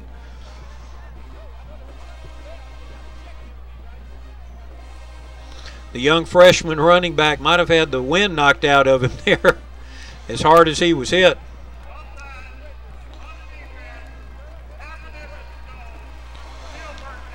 So instead of first and goal from the 5, it's first and goal from the 2.5. And there's what happens when a linebacker meets a freshman running back head on. Tuan Nguyen, the Titan center, sends it back. Martin drives forward over left guard, gets a hard yard. Yeah, I like what Memorial's doing offensively, though, Charlie. They really have made a good adjustment to the pass rush. Just coming straight ahead, running the ball. And this will set up a play-action pass at some point. I don't think down here on the goal line, but I think they're going to force Westside to stay home a little bit, and it will pay off in a big play-action pass. Shaq Angel almost in the pistol formation. Albert Jacobs in motion. They're setting up a pass. No, they're going to run the quick option. And he tries to dive in, but there's a knee at the 1-yard line. Yep. Fisk trying to hold on to it, but his knee hit before he could get across with the ball. 3rd and goal from the 1.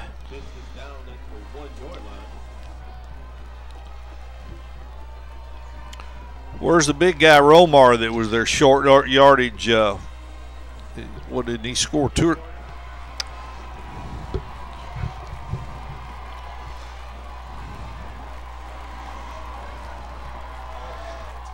Walter Oliver is in there. Matthew Romar's number 3. It's power football here. They're coming right at him. They better watch the play clock here. They might get caught by this. They've gone to the power I formation. Fisk under center. Romar dives for the touchdown, and that's power football, which you don't see that much by the Memorial Titans. But they'll take a touchdown. They've been very effective with this. And look at Romar elevating there. Many years ago, and this will be too far back for any younger listeners, there was a big guy that played for Chicago Bears. Refrigerator Perry, they used to put him in on the goal line. He was like 275, 280, big guy. And Stupinan for the point after. A good kick. He's having a good night. 31-10. Titans over. The Wolves will take a break and be back with the kickoff in just a moment.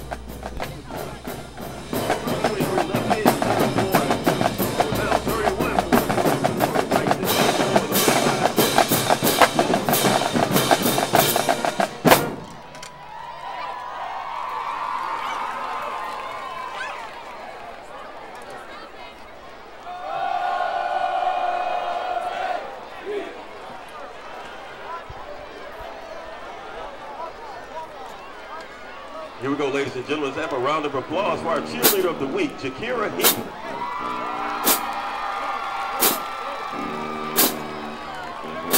Once again, congratulations to our cheerleader of the week, Jakira Heaton.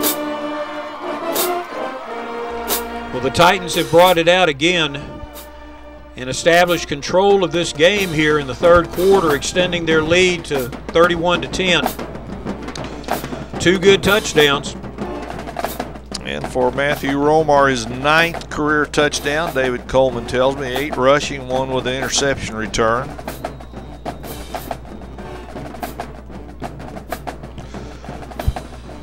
Memorial's biggest lead of the night. They looked like they were on the way to taking over in the second quarter just before the Westside hit the big play shortly before the half. Now they've come back out here in the third quarter and dominated, and you go back to the block punt. That was the game changer. That really was, and that, you know, we need to start thinking about the Rick's Auto Body Excellence Player of the Game, and Mel Broderick needs to be in there. Mel Broderick Matthews, who blocked that punt. He's also had a few good defensive plays, but you also have to look at Ricky Fisk and what he's been able to do both through the air and with his feet. Yeah, Fisk is having a big night, Charlie. It's going to be hard to go against him. He's got 10 rushes for 93 right now and 9 of 14 passing for 125. He's had a hand in a lot of offense. Really a good night. You know, I saw a stat, Charlie, and I use it in my column, and it's been a couple years, so I can't remember it, but whenever you block a punt, it's incredible how many times a team that blocks a punt wins the game. That is such a big play in any game. Haywood didn't have a chance there as Gregory Johnson again. He's having a big night. I'm going to have to get a check on his tackles now. He did a great job there coming in from the outside, basically blowing that play up quickly. They tackled the quarterback and the running back. They didn't care who had the ball that time. They were all going down. 5 tackles for Johnson, 3 of them for a loss. 2-yard loss for the Wolves. It's 2nd down and 12. This feels kind of like the second quarter again. Yes, it does. Michael Haywood, the junior quarterback, rolls to his left, and he's trying to hit his wideout, Kalichi Brown, on a out pattern, 10-yard out pattern, but the ball is thrown well away from the receiver. Rolling to your left and throwing it back to your right is hard to do. Good coverage there from Gregory Johnson. He makes plays behind the line of scrimmage. He defends downfield. He's crawling up my favorite list every time, I tell you.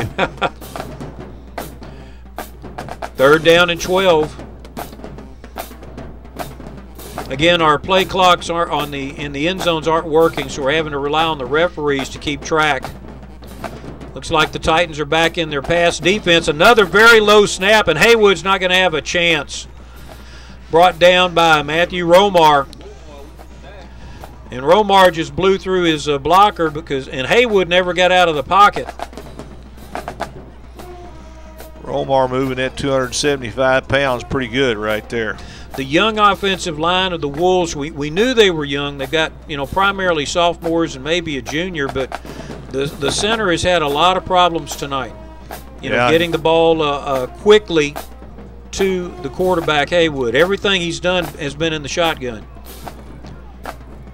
Punt formation, a low snap. It almost should have been.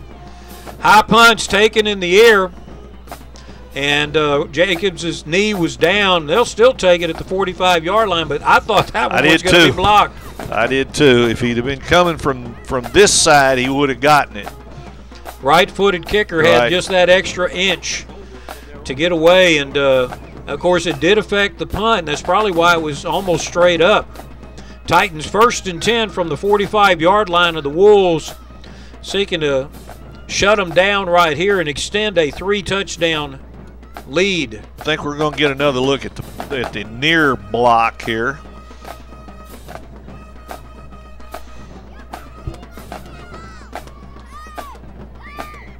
Low snap kind of affected it all, and that was so close. Did you get the number of that speeding train? No, I didn't. If he had laid out maybe instead of trying to, you know, take it and run, but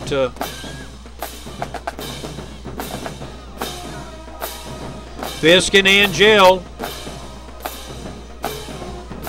Rucker fakes in, and Rucker's looking deep.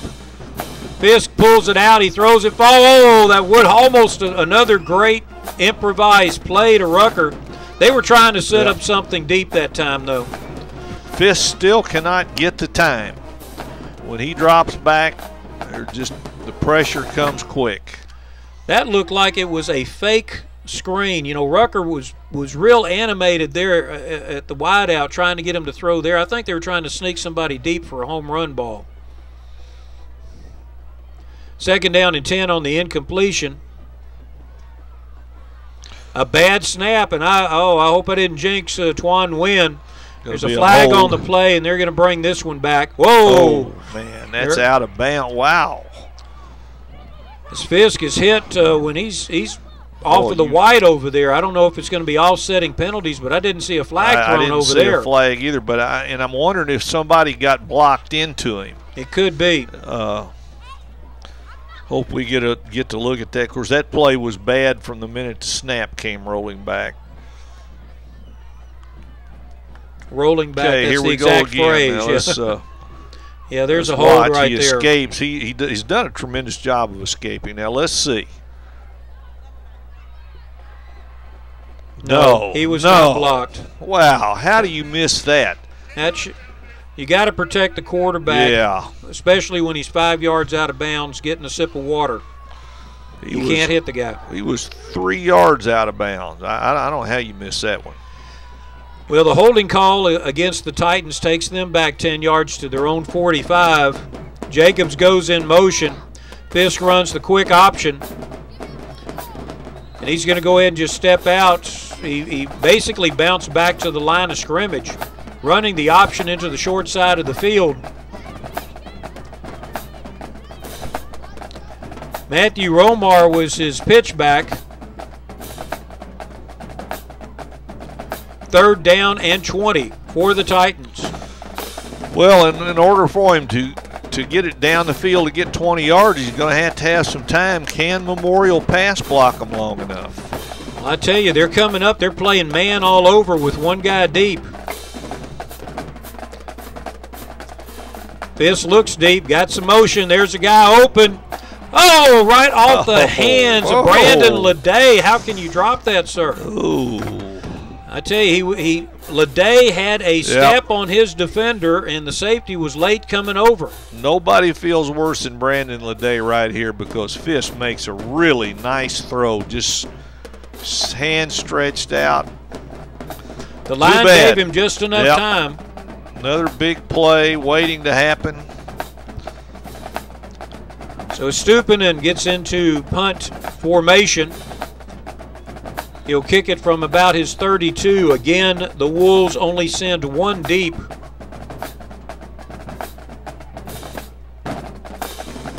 And they're coming, and they get a piece of it. They get a piece of it. Forward roll, though. He touched the ball. He did touch the ball. He touched the ball. He touched the ball. Let's see if the referees saw that. The referee's trying to say the guy was pushed. We can get another. We'll know on that. Shame we can't show this on the diamond replay so they can make the call, because I don't think the Wolf was pushed into the ball. I thought he was coming forward to hit one of the Titans. The Titans had not touched the ball. They were letting it roll. Are they going to give it to Memorial here? Let's see. Guy had no business. The guy on the receiving team had no business around the ball. Now the referees are getting together to talk it over. They're explaining to Kenny Harrison what happened, which in my mind means they're going to give it to the Wolves. Yeah, I think you're right. Otherwise, they wouldn't be explaining it to Harrison. Titan defense is coming out on the field. So the call on the field was dead ball. It was touched by a Titan at some point before it was touched by a Wolf.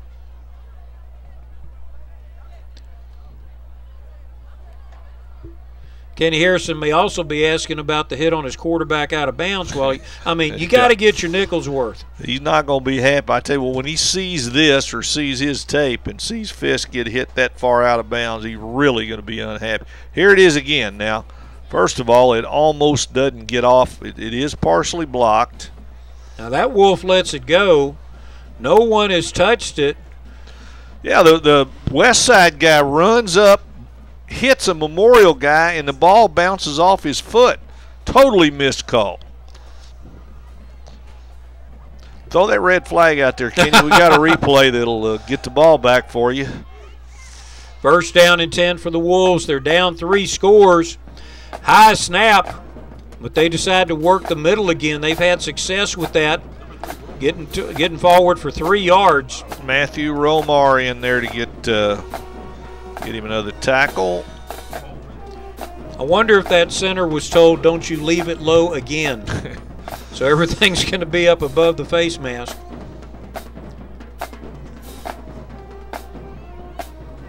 Michael Haywood has had his moments as the Wolf quarterback.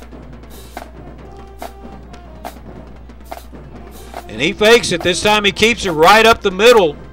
Haywood is dragging the pile forward for a 22-yard gain. Junior quarterback showing a lot of speed there as the Titans respected the sweep, and there's just a big tunnel opens up in the middle. And watch this, that's 8 yards after contact. Big, strong quarterback for Westside. Need to get the clock roll. There it goes. We're down to 12 seconds left in the third quarter, and I don't think they're going to get the playoffs. So we're going to go ahead and call it there. 31-10 at the end of 3. We'll be back in just a moment.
Well, the Titan defense is setting up to defend their 43-yard line. It's going to be a 1st and 10 for Houston Westside.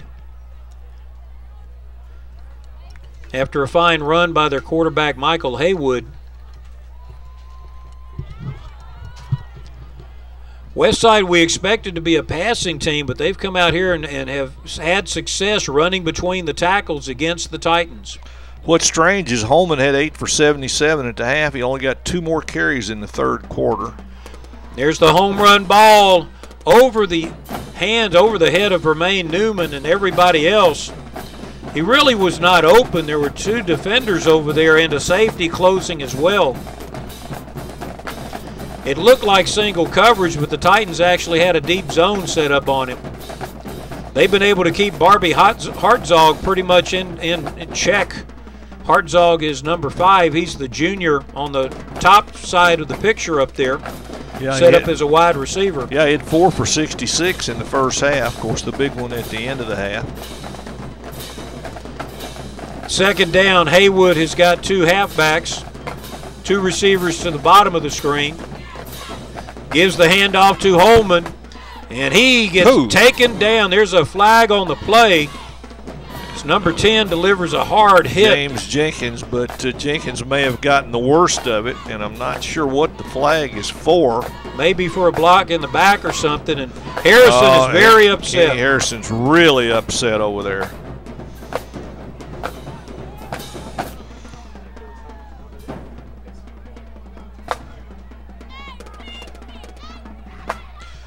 He's getting his money's worth. Another nickel. Harrison telling Joe Smith, step back, I got this one. Coach Joe Smith been around Port Arthur for a very long time. There's another flag thrown. That's going to be on Memorial. That's going to be a personal foul.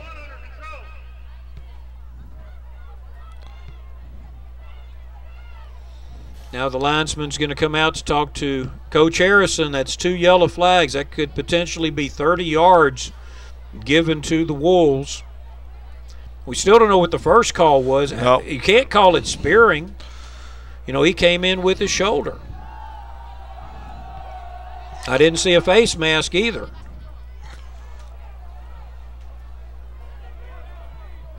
So let's see what the referee has to say.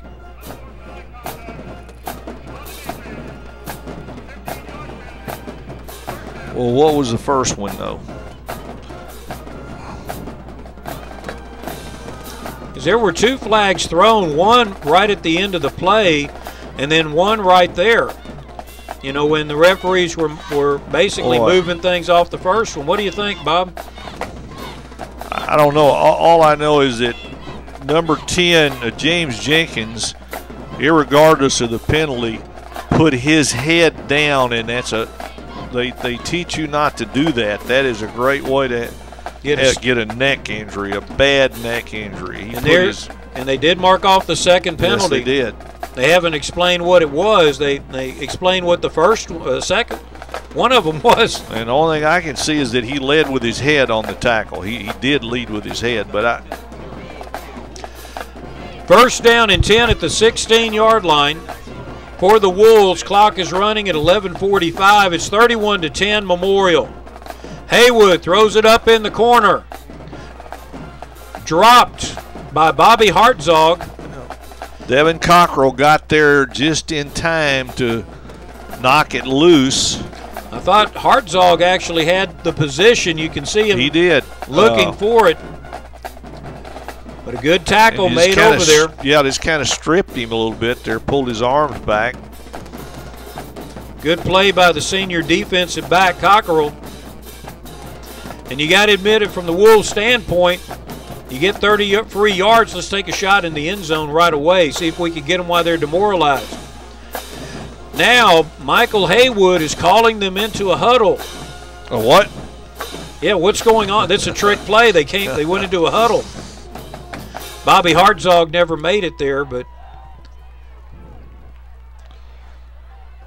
there's the trap play up the middle. As hard-running Xavier Holman tries to pull away from the first tackler, but Romar holds on to him. Yeah, Gregory Johnson in there too. He's been very active tonight. You can see Romar there in the middle, Romar big number first, 3. Yep, Omar slowed him down. A long yard gain. It's going to be 3rd down now. Haywood over talking to his coach. And again, you know, they got to watch that 25-second clock, because he's got to cut back in here and call the play. And they're going into the full huddle.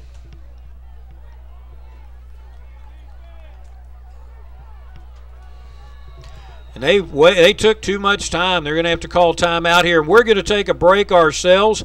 It's 3rd down and 8, 31-10 Titans. We'll be back.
10 minutes, 43 seconds left in the game, 31-10. Charlie Jellin and Bob West of the Port Arthur News. We're here with the Friday night experience.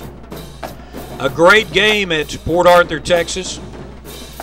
Ups and downs, we've seen it all the way. Here come the Westside Wolves. Haywood rolls to his right. He's got an open lane to the – he's going to make it in for a touchdown. I tell you, that's amazing that he got out of that pile at the 5-yard line. So they just can't quite put them away. Every time it looks like they're going to bury these guys, they come back. And that was just, you know, that a busted play, good downfield protection. But Haywood sees a big seam open up here, and he tucks it and runs. Long-legged speed. And how he gets out of that pile is amazing. It's like everyone else was waiting for someone else to tackle. Nobody locked up on him. Free shot at a quarterback, you would think they would, you know, lick their lips on that, but didn't quite work out. And they're going to go for 2. Why? No idea. Down 3 touchdowns. Haywood hands it off to Martin. He hits hard, trying to get in there, moving the pile, and the extra people come over and finish him off. I tell you, if the cavalry hadn't have shown up, oh, and there's a flag at the end as people are pushing each other. Referee's coming in to stop everybody. There's an injured Titan also at the 2-yard line. So referees seek to sort this one out. We're going to take an injury timeout. We'll get the story on this and bring it back to you in just a minute. The 2-point conversion attempt is no good, 31-16.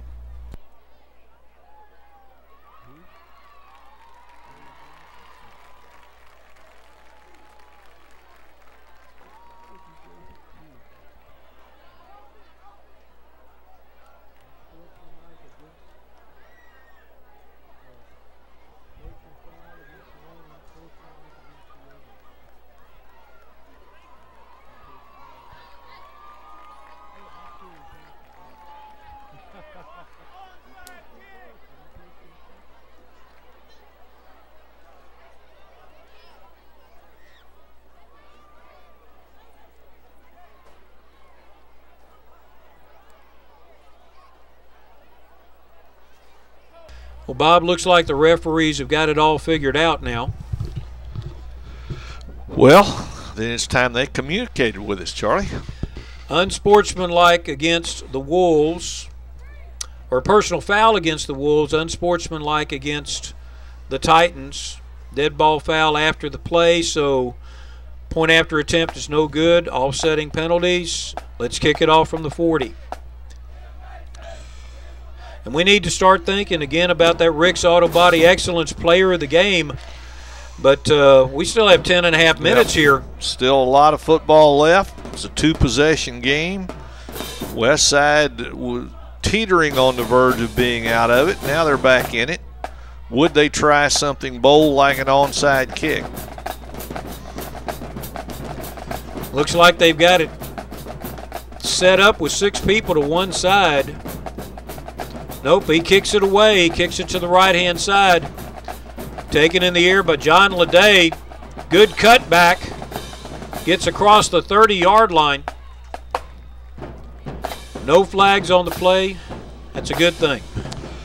Okay, Memorial needs to make some first downs, take some time off the clock here. A nice methodical drive. They've had some success in the third quarter running the ball inside. Wolves are getting their signals, and it looks like they're going to be playing real close to the vest again. They're getting up pretty tight on the line of scrimmage. Their safety's only 9 yards deep. Fisk has halfbacks to either side. 2 receivers to his left, 1 to his right. Ooh, that's busted up in the backfield. There's a flag on the play as well, as the handoff goes to Edward Mayfield, who tries to sweep to the right, but he got the ball and was hit almost immediately.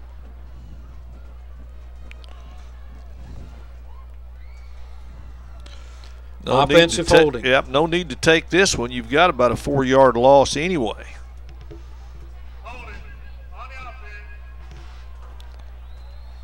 And they're going to take it. Really? Okay. So we've got a first down and 20 to go. No, wait a minute. Yes, Bob, they do listen to you, I'm telling you. I can't. Well, I'm not sure. Well, referee's trying to figure out where it was down. And the head coach is helping from Westside. He's over there saying it's right here on the 25, sir. Okay, Memorial in a bad down and distance now, and you got to be careful with the football here. You do not want to turn it over. Second down and 15 to go. Clock is running. Same formation for the Titans. They try that play to the other side, and Cameron Martin, the freshman, gets 6 yards out there. I like the explosiveness of Martin. He really accelerated coming through there. He's got 5. He's got almost 10 out of that. Can't be tackled by that one hand, though. He's got to learn to stay low and get away from that arm tackle. Third down and 8 to go for the Titans. Matthew Romar, number 3. I'm sorry, wrong number. Number 9, Shaq Angel coming out. Looked like he injured his knee on that last play. Might have been a cramp. Could very well be. He was able to get off the field, which meant Titans were able to save that timeout. And now, delay of game is being called against the Titans. Maybe should have used the timeout, Bob. I'm sorry. How do you know, though? I mean, you don't have the 25-second clocks are not working.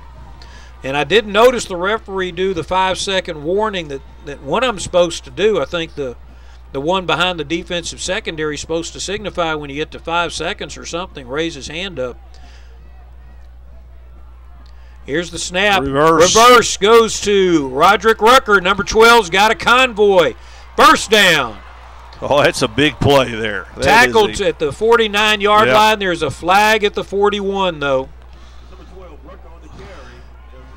Rucker got almost 20 yards on the play, but there's a flag back at the first down at the 41. And they like it over on the west side of the field. Which is the west side, by the way. Another hold. Kenny Harrison's not going to be happy when he checks out. How many? What's the penalty yardage now, David? 9 for 80. Oh, we saw 30 yards in one fell swoop here on the last possession. And a well-executed reverse, though, here by Rucker, and you can see the convoy set up down there. That was the holding part right there. That's almost a little nitpicky there. Yeah, I agree with you there. He wasn't holding. I mean, he was reaching out. Third down and 10, though. The clock is being bled down. That's one way to look at it. We're down to 8:40. And they try the reverse. This is a pass, though, and he throws it deep. He's got John Leday out here, and that's got to be interference. It's got to be. You're right, and it is. And there it is, John Leday. The pass slightly underthrown. Leday set up to catch the ball, and the defender just ran flat into him. I don't see any other flags, Bob. No, hold it. There is a second one at the 30, but I think they're both on pass interference defense. So if there are 2 flags, isn't that 30 yards? I don't believe they play it that way. They are. Look, isn't this supposed to be 15 yards from a line of scrimmage now? Yes. Because it looked like they were going to go down like you'd go on a. And all the down boxes. And the down box is headed down. Yeah. Think they're in the NFL.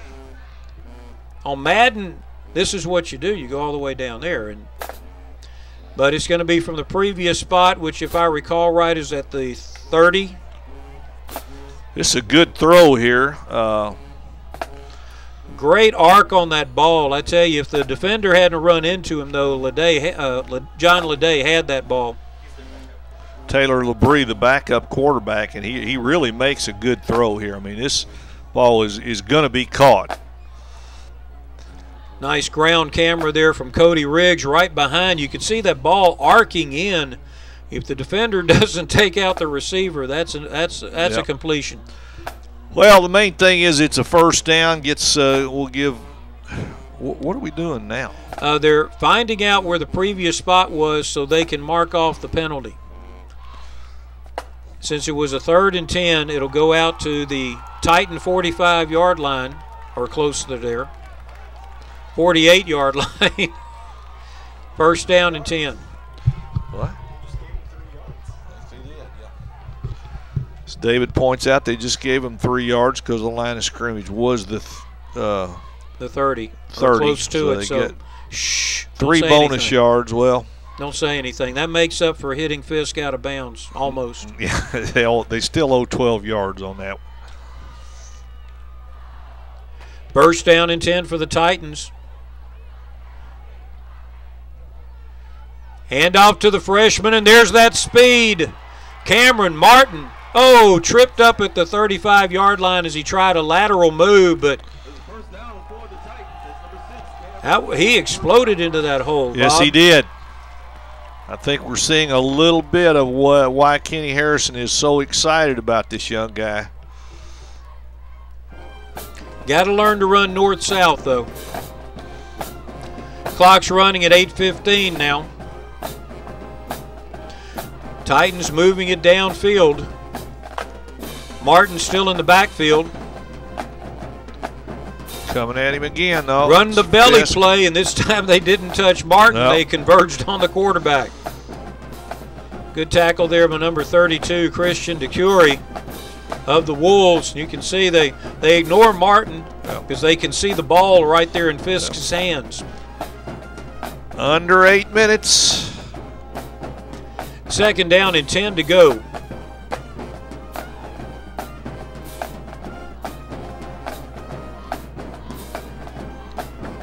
The Titan band getting everybody fired up. They had a great halftime with the Mariachi band for the SECs coming up in 2 days. Celebrating the Hispanic culture of Port Arthur. Fisk throws it deep. How can that not be? Well, in the NFL, it's certainly interference because the defender never looked back. Roderick Rucker trying to catch the slightly underthrown. Rucker had a foot or so, a yard or so on his defender, but Fisk had so much pressure on him, he's throwing off his back foot. Well, he did. I take it back. The defender did look back, so let's give that young man credit. Fisk, he was throwing off his back foot, Charlie. Fisk just never could plant because if he could have, Rucker had the yard and could have kept going into the end zone and had the ball laid out in front of him. Third down and 10. Fakes the handoff, and Fisk is going to dive forward for about a 2-yard gain. He was so close to pulling away from the guy that brought him down. If he had, it would have been a first down. So that's going to bring up 4th, and will Memorial go now from this spot on the field. They have done a good job of bleeding down the clock here, taking almost 3 minutes off.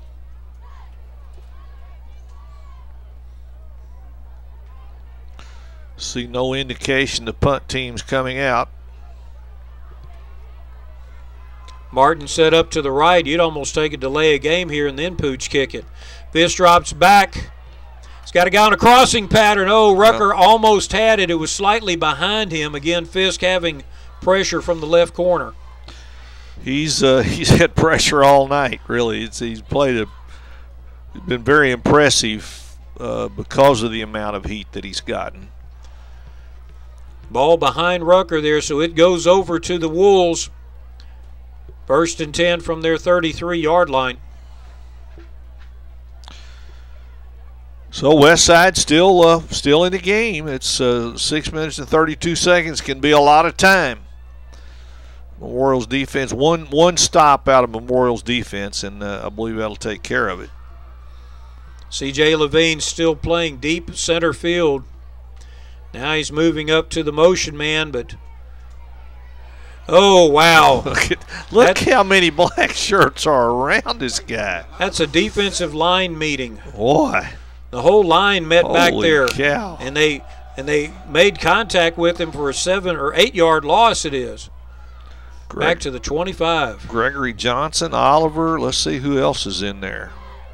Haywood had no chance. He realized that he was going to try and maybe bounce outside, but there was no outside to bounce to. I think Darius Hampton got him first. Second down and a long 18 to go. Haywood hoping to get more blocking this time. Titans hoping he doesn't. Titans are only rushing 4. They do the little screen over to Bobby Hartzog, but this time number 5 can't get away, and it's another loss. Nice play there by Darius Lamore. I believe that ball was tipped. Let's see if we see it again. I think it was tipped. The receiver still caught it. I think somebody on the left side got a hand on the ball. Third down and 22 is the count for the Wolves. Let's take a look at it. See if this ball isn't, well, maybe it wasn't tipped. I don't know. But Lamore sure makes a good play here. Excellent, excellent play. It's good to see that young man back on the field. Haywood, pressure. Deep home run ball. 2 Titans, 3 Titans, and 2 white shirts back there. We have an injured Titan. Tell you, Gregory Johnson flattened the quarterback. I mean, I was holding my breath to see if they were going to call anything. Clean play, legal play, but boy, he did unload on the quarterback. And C.J. Levine, the safety, is the one who is down on the field. He was in the air when several Titans met together. They were trying to intercept the ball. We're going to take an injury timeout here. 4:55 left. Titans ahead 31-16. We'll be back.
Well, it's good to see C.J. Levine walk off the field. Looks like he took a helmet into the midsection, had the air knocked out of him, and that's very scary.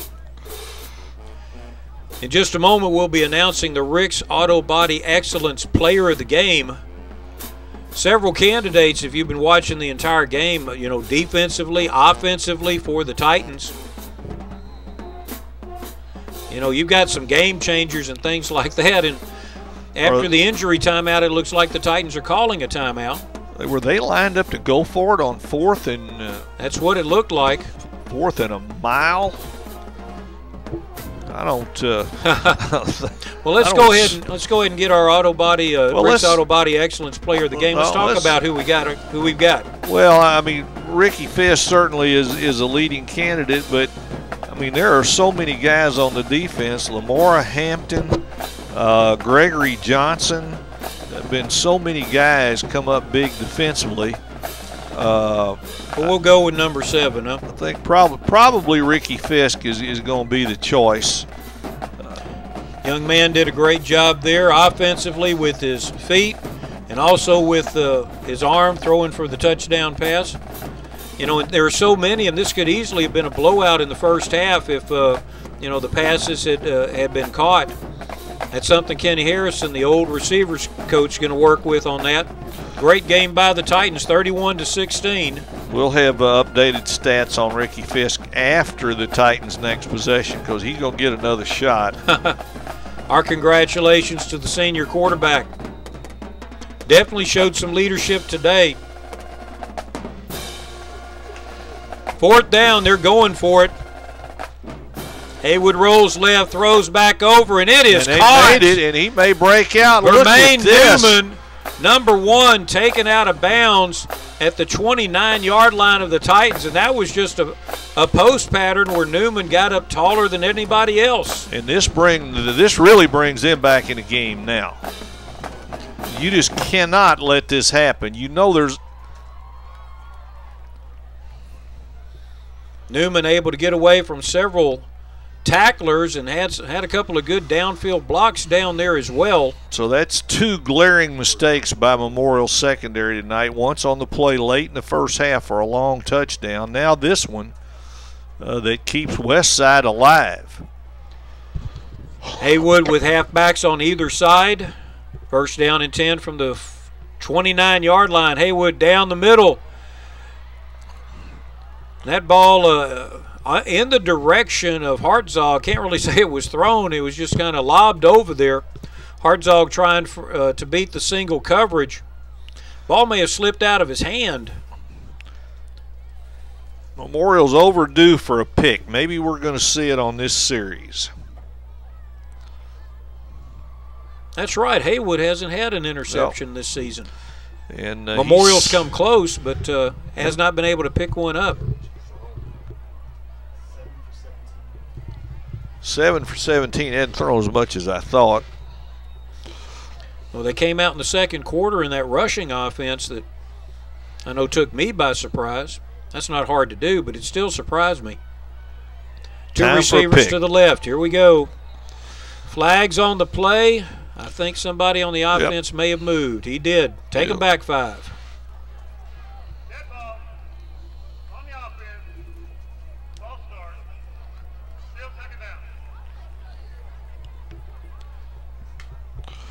Worst case scenario, Westside scores quickly and then executes the onside kick. It's nice, though, having that 2-touchdown cushion right now. And it makes you wonder why they went for 2 after they scored the last touchdown. Yeah, normally you would get within 1 touchdown, and then if you were going to go for 2 to try to win. Pressure.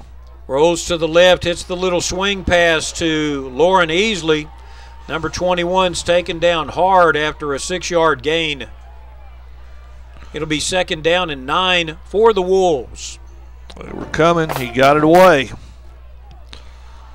Very unorthodox throwing motion, I tell you. It's I wonder if he pitches baseball like that.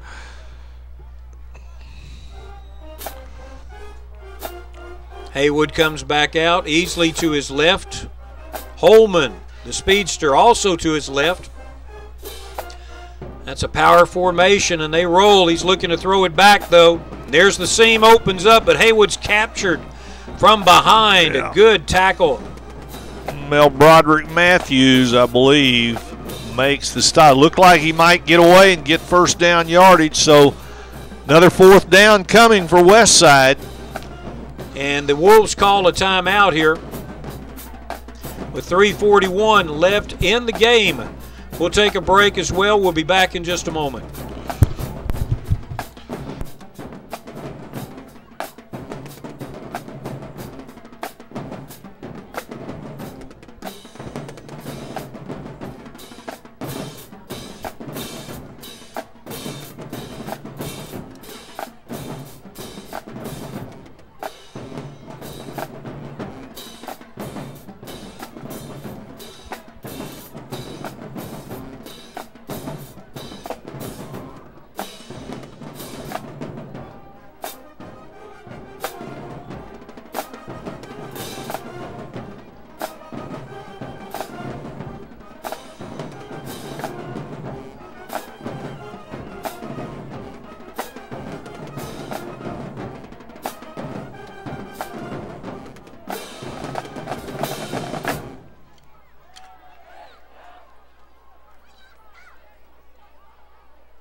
But we're back. The referee's trying to get, I think, a couple of seconds put back onto the clock. He keeps looking up there, and I don't know if he's trying to say 3:45 or what. We've got, there we go, we had 3:44 now. Gave them 3 seconds back. That may be crucial at the end of the game. Won't be if they don't make this first down. Yeah, but you got to ask for everything you can get from the croupier, huh? Haywood, quarterback, 2 receivers to his right, 2 more going deep. Haywood throws the slant, and it is not there. He underthrew Hartzog by 5 yards. Badly underthrew. I mean, it's really a bad throw. Never had a chance. Little bit of pressure, but still he could have planted and let it go. Ricky Fisk could only wish for having that much time. He had plenty of time. They just threw that in the ground. So the Titans come out from their own 26-yard line. Ricky Fisk, our Rick's Auto Body Excellence Player of the Game, brings out the team. We get some numbers on Fisk. Is 11 for 93? Is that what he's rushed for, David? And thrown for 125. David Coleman of the Port Arthur News acting as our statistician. It's always nice having David here. He explains the rules of the game to me very well in his column as well, if you aren't taking the Port Arthur News. Hand off to Martin, and he meets a wall 2 yards his side of the line of scrimmage. I believe Westside has burned all but one of their timeouts, though. Second down and 12 to go. That clock is running, and that is the Titans' friend right now. Memorial in no hurry. It's been a hard-fought game. I mean, really, a lot of ups and downs for both teams. Some strange twists. Memorial 3 minutes away from going 3-0. Fisk tries to get away from the cornerback, but has brought down by an ankle tackle by Miles Catane, the senior for the Wolves. Timeout is called by the Wolves.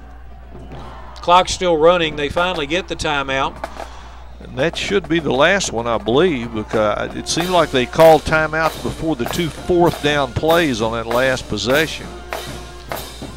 When the clock ran off almost 10 more seconds, the referees were waving timeout, and the clock kept going. We'll go ahead and keep it here for right now. Port Arthur next week is going back over to the Houston area. And then they will start, I believe, district play.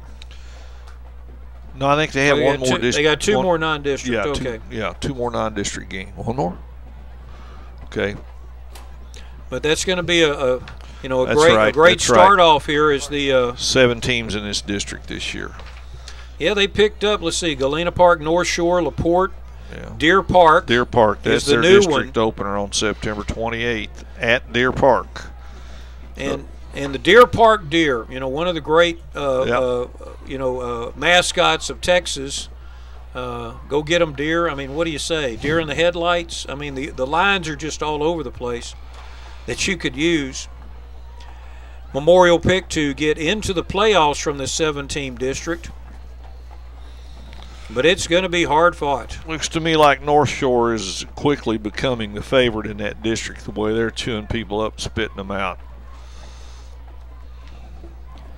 Third down and 12 to go after the timeout by the Westside Wolves.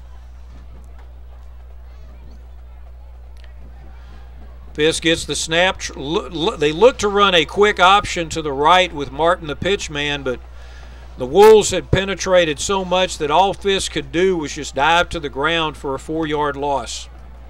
Back to the 20-yard line. 4th down.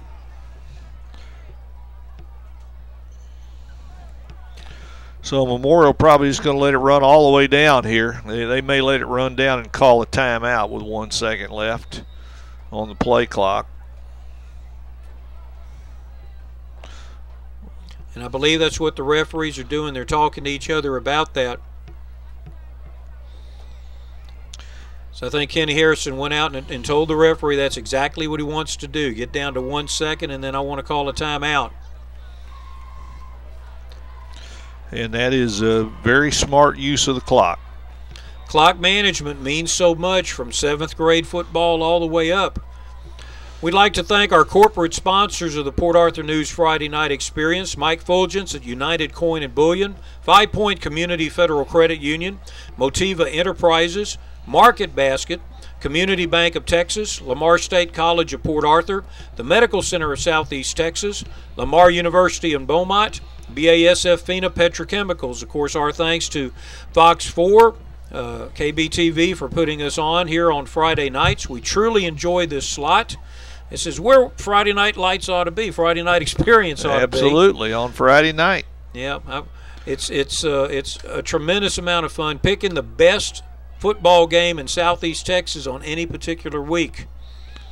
Next week we will be at Orangefield for the Kelly Bulldogs taking on the Orangefield Bobcats, and I'm looking forward to those tailgate parties that Coach Smalley has told me about over there at Orangefield.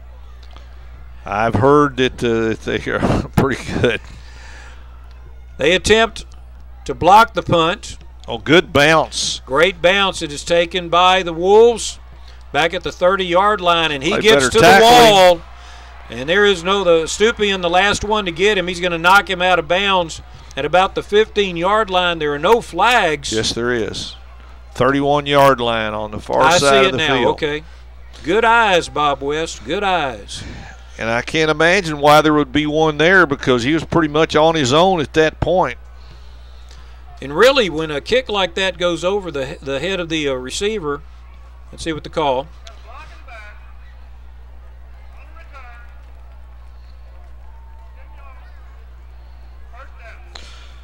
Okay, when the ball bounces over the receiver like that, you pretty much expect him to outkick his coverage, but it looked like the Titans were a little laggard getting downfield. They set up the wall to the Wolves set up the wall to their sideline, which most high school teams do, by the way. And he didn't really get knocked out of bounds. He stepped out of bounds when Ricardo was stooping, and the punter was over there to get him. And there's something that Kenny Harrison really unhappy about again right now.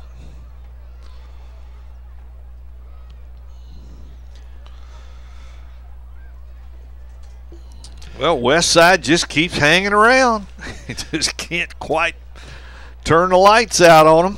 1:42 left in the game. We believe that the Wolves are out of their timeouts. We know Port Arthur has all 3 of theirs. We don't know if the Wolves have 1 or 0.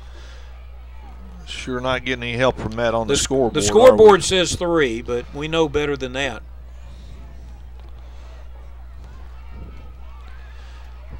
Haywood hands off to the hard-running Xavier Holman.